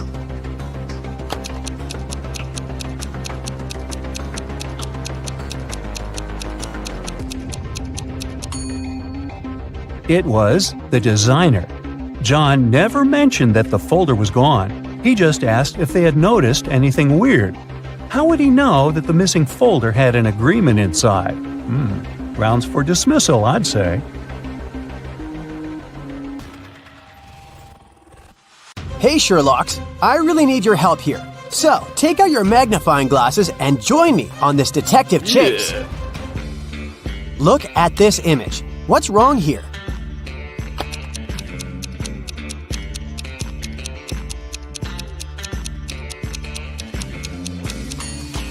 These guys seem to be playing tennis, but they're using a tiny football. Now how about these people? One of them is from the future. Can you figure out who it is? Be very attentive.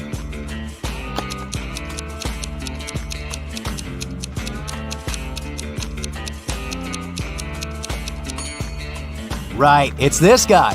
He's got a smartphone in his pocket. This looks like a regular picnic in the park, but one of these people is a time traveler. Who is it?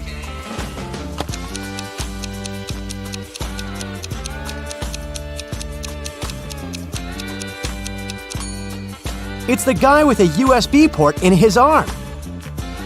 A sailor has a piece of fabric that is 16 feet long. He cuts 2 feet of this fabric per day. How many days will he need to cut the whole cloth?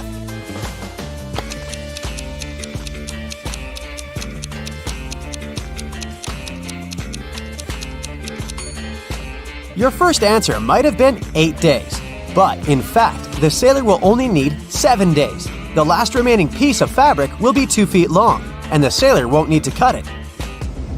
Adam's car has broken down right in the middle of a deserted forest road. But the worst thing? It's winter. Snowdrifts are huge, and the wind is freezing cold. Adam has to get to the nearest town, and fast. But if he follows the first path, he'll have to deal with hungry wolves.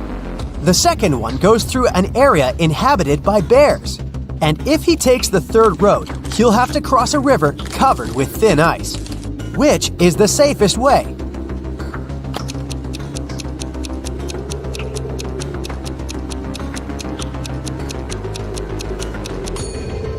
Adam should sneak through the bear's territory. These animals sleep in winter. Look at this picture. Which cage, in your opinion, is the safest?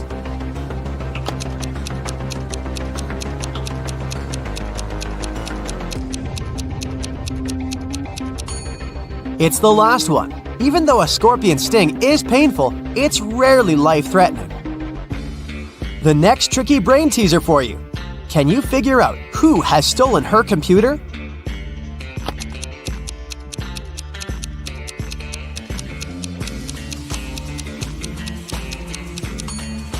It's definitely the girl on the right.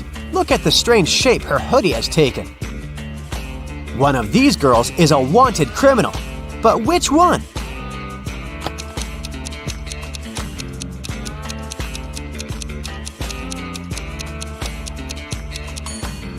It's the one with dark hair. She has the same mole as the girl in the photo. Now there is something terribly wrong in this image. Can you figure out what it is?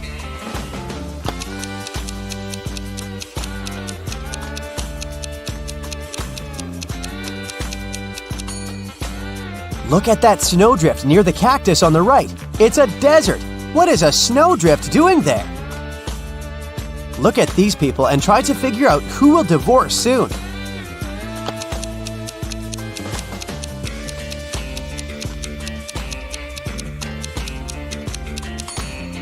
Most likely, it will be the couple on the right. Have you noticed that the woman has secretly given a note with her phone number to the bartender? After a natural disaster, there was a blackout in Sam's town. Some criminals used darkness to kidnap the guy for ransom. The building where he was kept had 3 doors. Sam could use one of them to escape. But the first door hid a trap that would crush anyone as soon as they entered. Behind the second door, there were chainsaws that could cut anything into pieces in no time. The flesh-eating acid was bubbling behind the third door. Which door should Sam choose?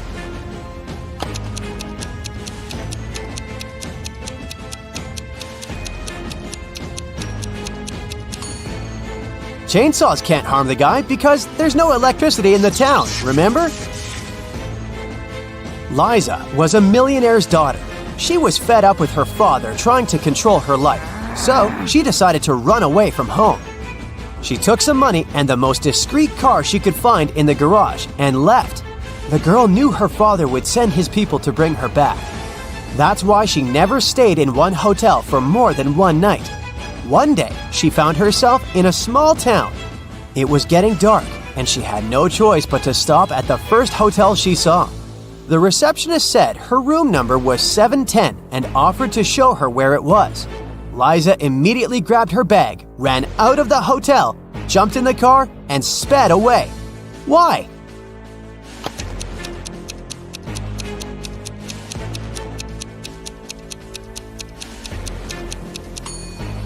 The first digit of a hotel room number usually means the floor it's on. Room 710 is supposed to be on the 7th floor.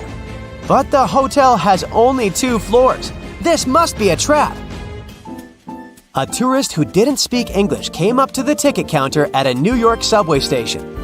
One ticket cost 50 cents, and the man handed the ticketing clerk $1. The woman gave the tourist 2 tickets without even asking how many he needed. How did she know?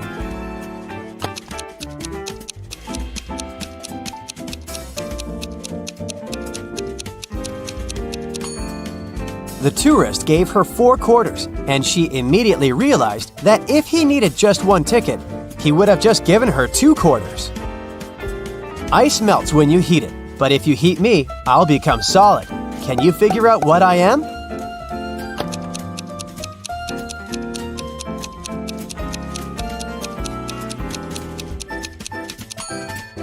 I'm an egg. I'm weightless, but you can see me. And if you put me in a water bottle, it will become much lighter. What am I?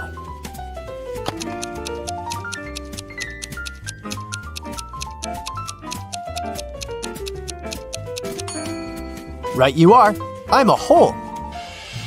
After having had a fight with a powerful wizard, Louisa found herself trapped in a medieval castle, far away from civilization. She couldn't escape. Jumping out of the window was out of the question because it was too high above the ground. And the only tree growing next to that window wasn't sturdy enough for the girl to use it to climb down. At the same time, in the room where Louisa was locked, there were 3 doors. One of them could lead the girl to freedom, but behind the first door, a fire was raging. The second door held back hundreds of venomous snakes. And behind the third door, there was a maze filled with animal traps. Which door should Louisa choose to escape?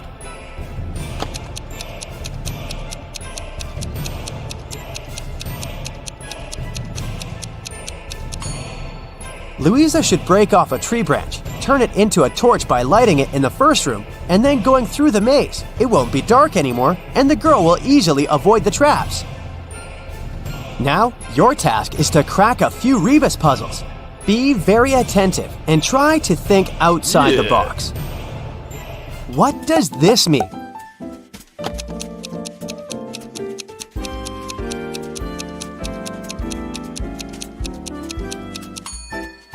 Right, that's Big Sister. How about this rebus puzzle?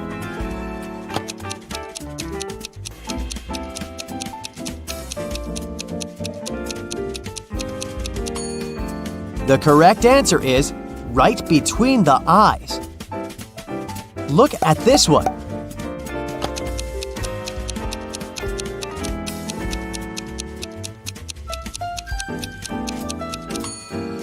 That's good afternoon.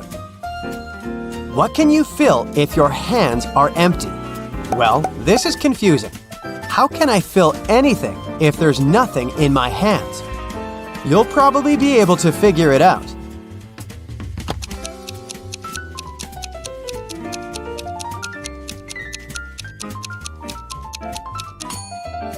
And the correct answer is gloves, or mittens if that's what you prefer. Mr. Wilson's company had some financial problems. One day, the man called the police. He said someone had broken into his office. They stole my safe with all the money I had. The police officers who came to investigate this case asked the man why he was so sure that there had been several thieves. Well, my safe was too heavy for one person to carry. The police instantly realized Mr. Wilson was lying. How?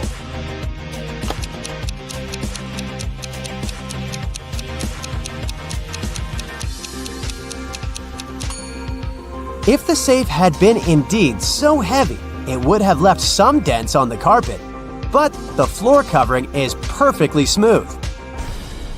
Detective Martin was choosing a diamond ring for his fiancée when a man in a black mask ran into the jewelry store. He made all the visitors lie on the floor and took the most expensive jewelry and money. After that, Detective Martin saw the man get on a red motorbike and speed away. The detective jumped into his car and set off on a chase. Soon, he came to a crossroads. Where should he go now? Suddenly, Martin saw a car coming from the opposite direction. He asked the driver if he'd seen the red bike. No, I've only seen a silver convertible. Then, the detective saw a gray car approach from the left. The woman inside said she hadn't seen the red bike, but she had seen a yellow bike and a group of cyclists. And the man who appeared from the right told Detective Martin he'd only noticed a large blue truck. Where is the robber?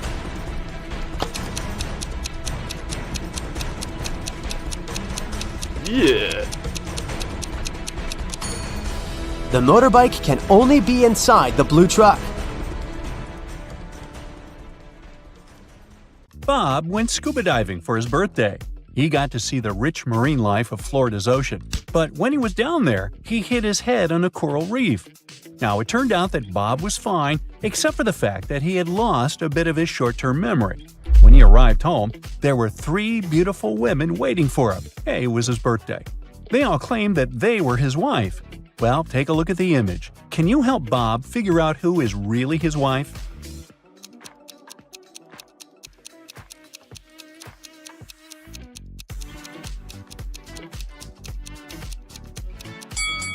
It's the second woman on the right. If you look closely, you'll see she's wearing the same gold ring that Bob's wearing. Henry is the CEO of his own company. Have a look at the picture. One of these ladies is Henry's sister. Can you figure out who?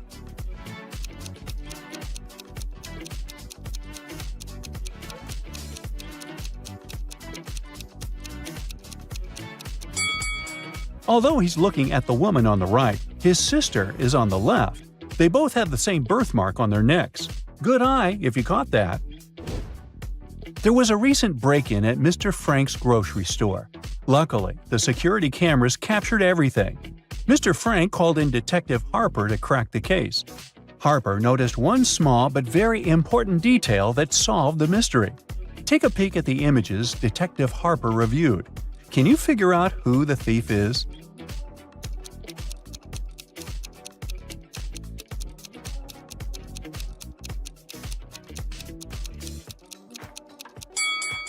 Let's see. That guy is just carrying around a baguette. The one near the fridge has normal groceries in her cart. And the last guy is holding a lettuce in his hands. But hey, take a look at the lettuce. It has such a weird shape. In fact, it has a banana inside of it. That guy was trying to sneak out with a banana and a lettuce. He's the thief, definitely. And a weird one. It's finals week at Crestwood Academy, and the tension is sky high. Check out the classroom and see if you can figure out who's cheating.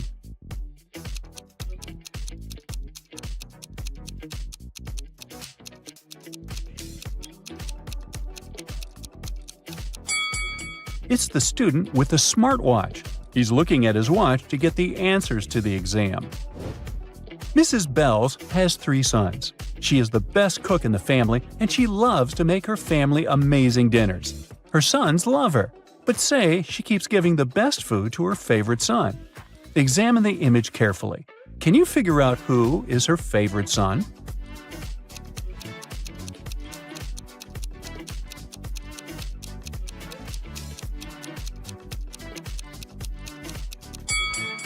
It's the one in the middle.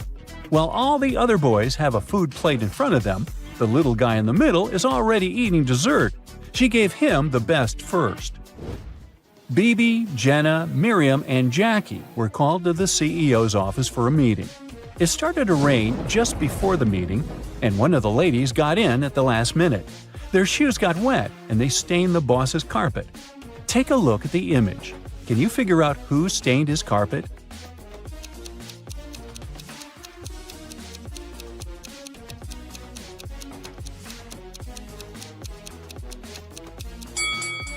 It was Miriam, the third lady in the middle. She is the one wearing high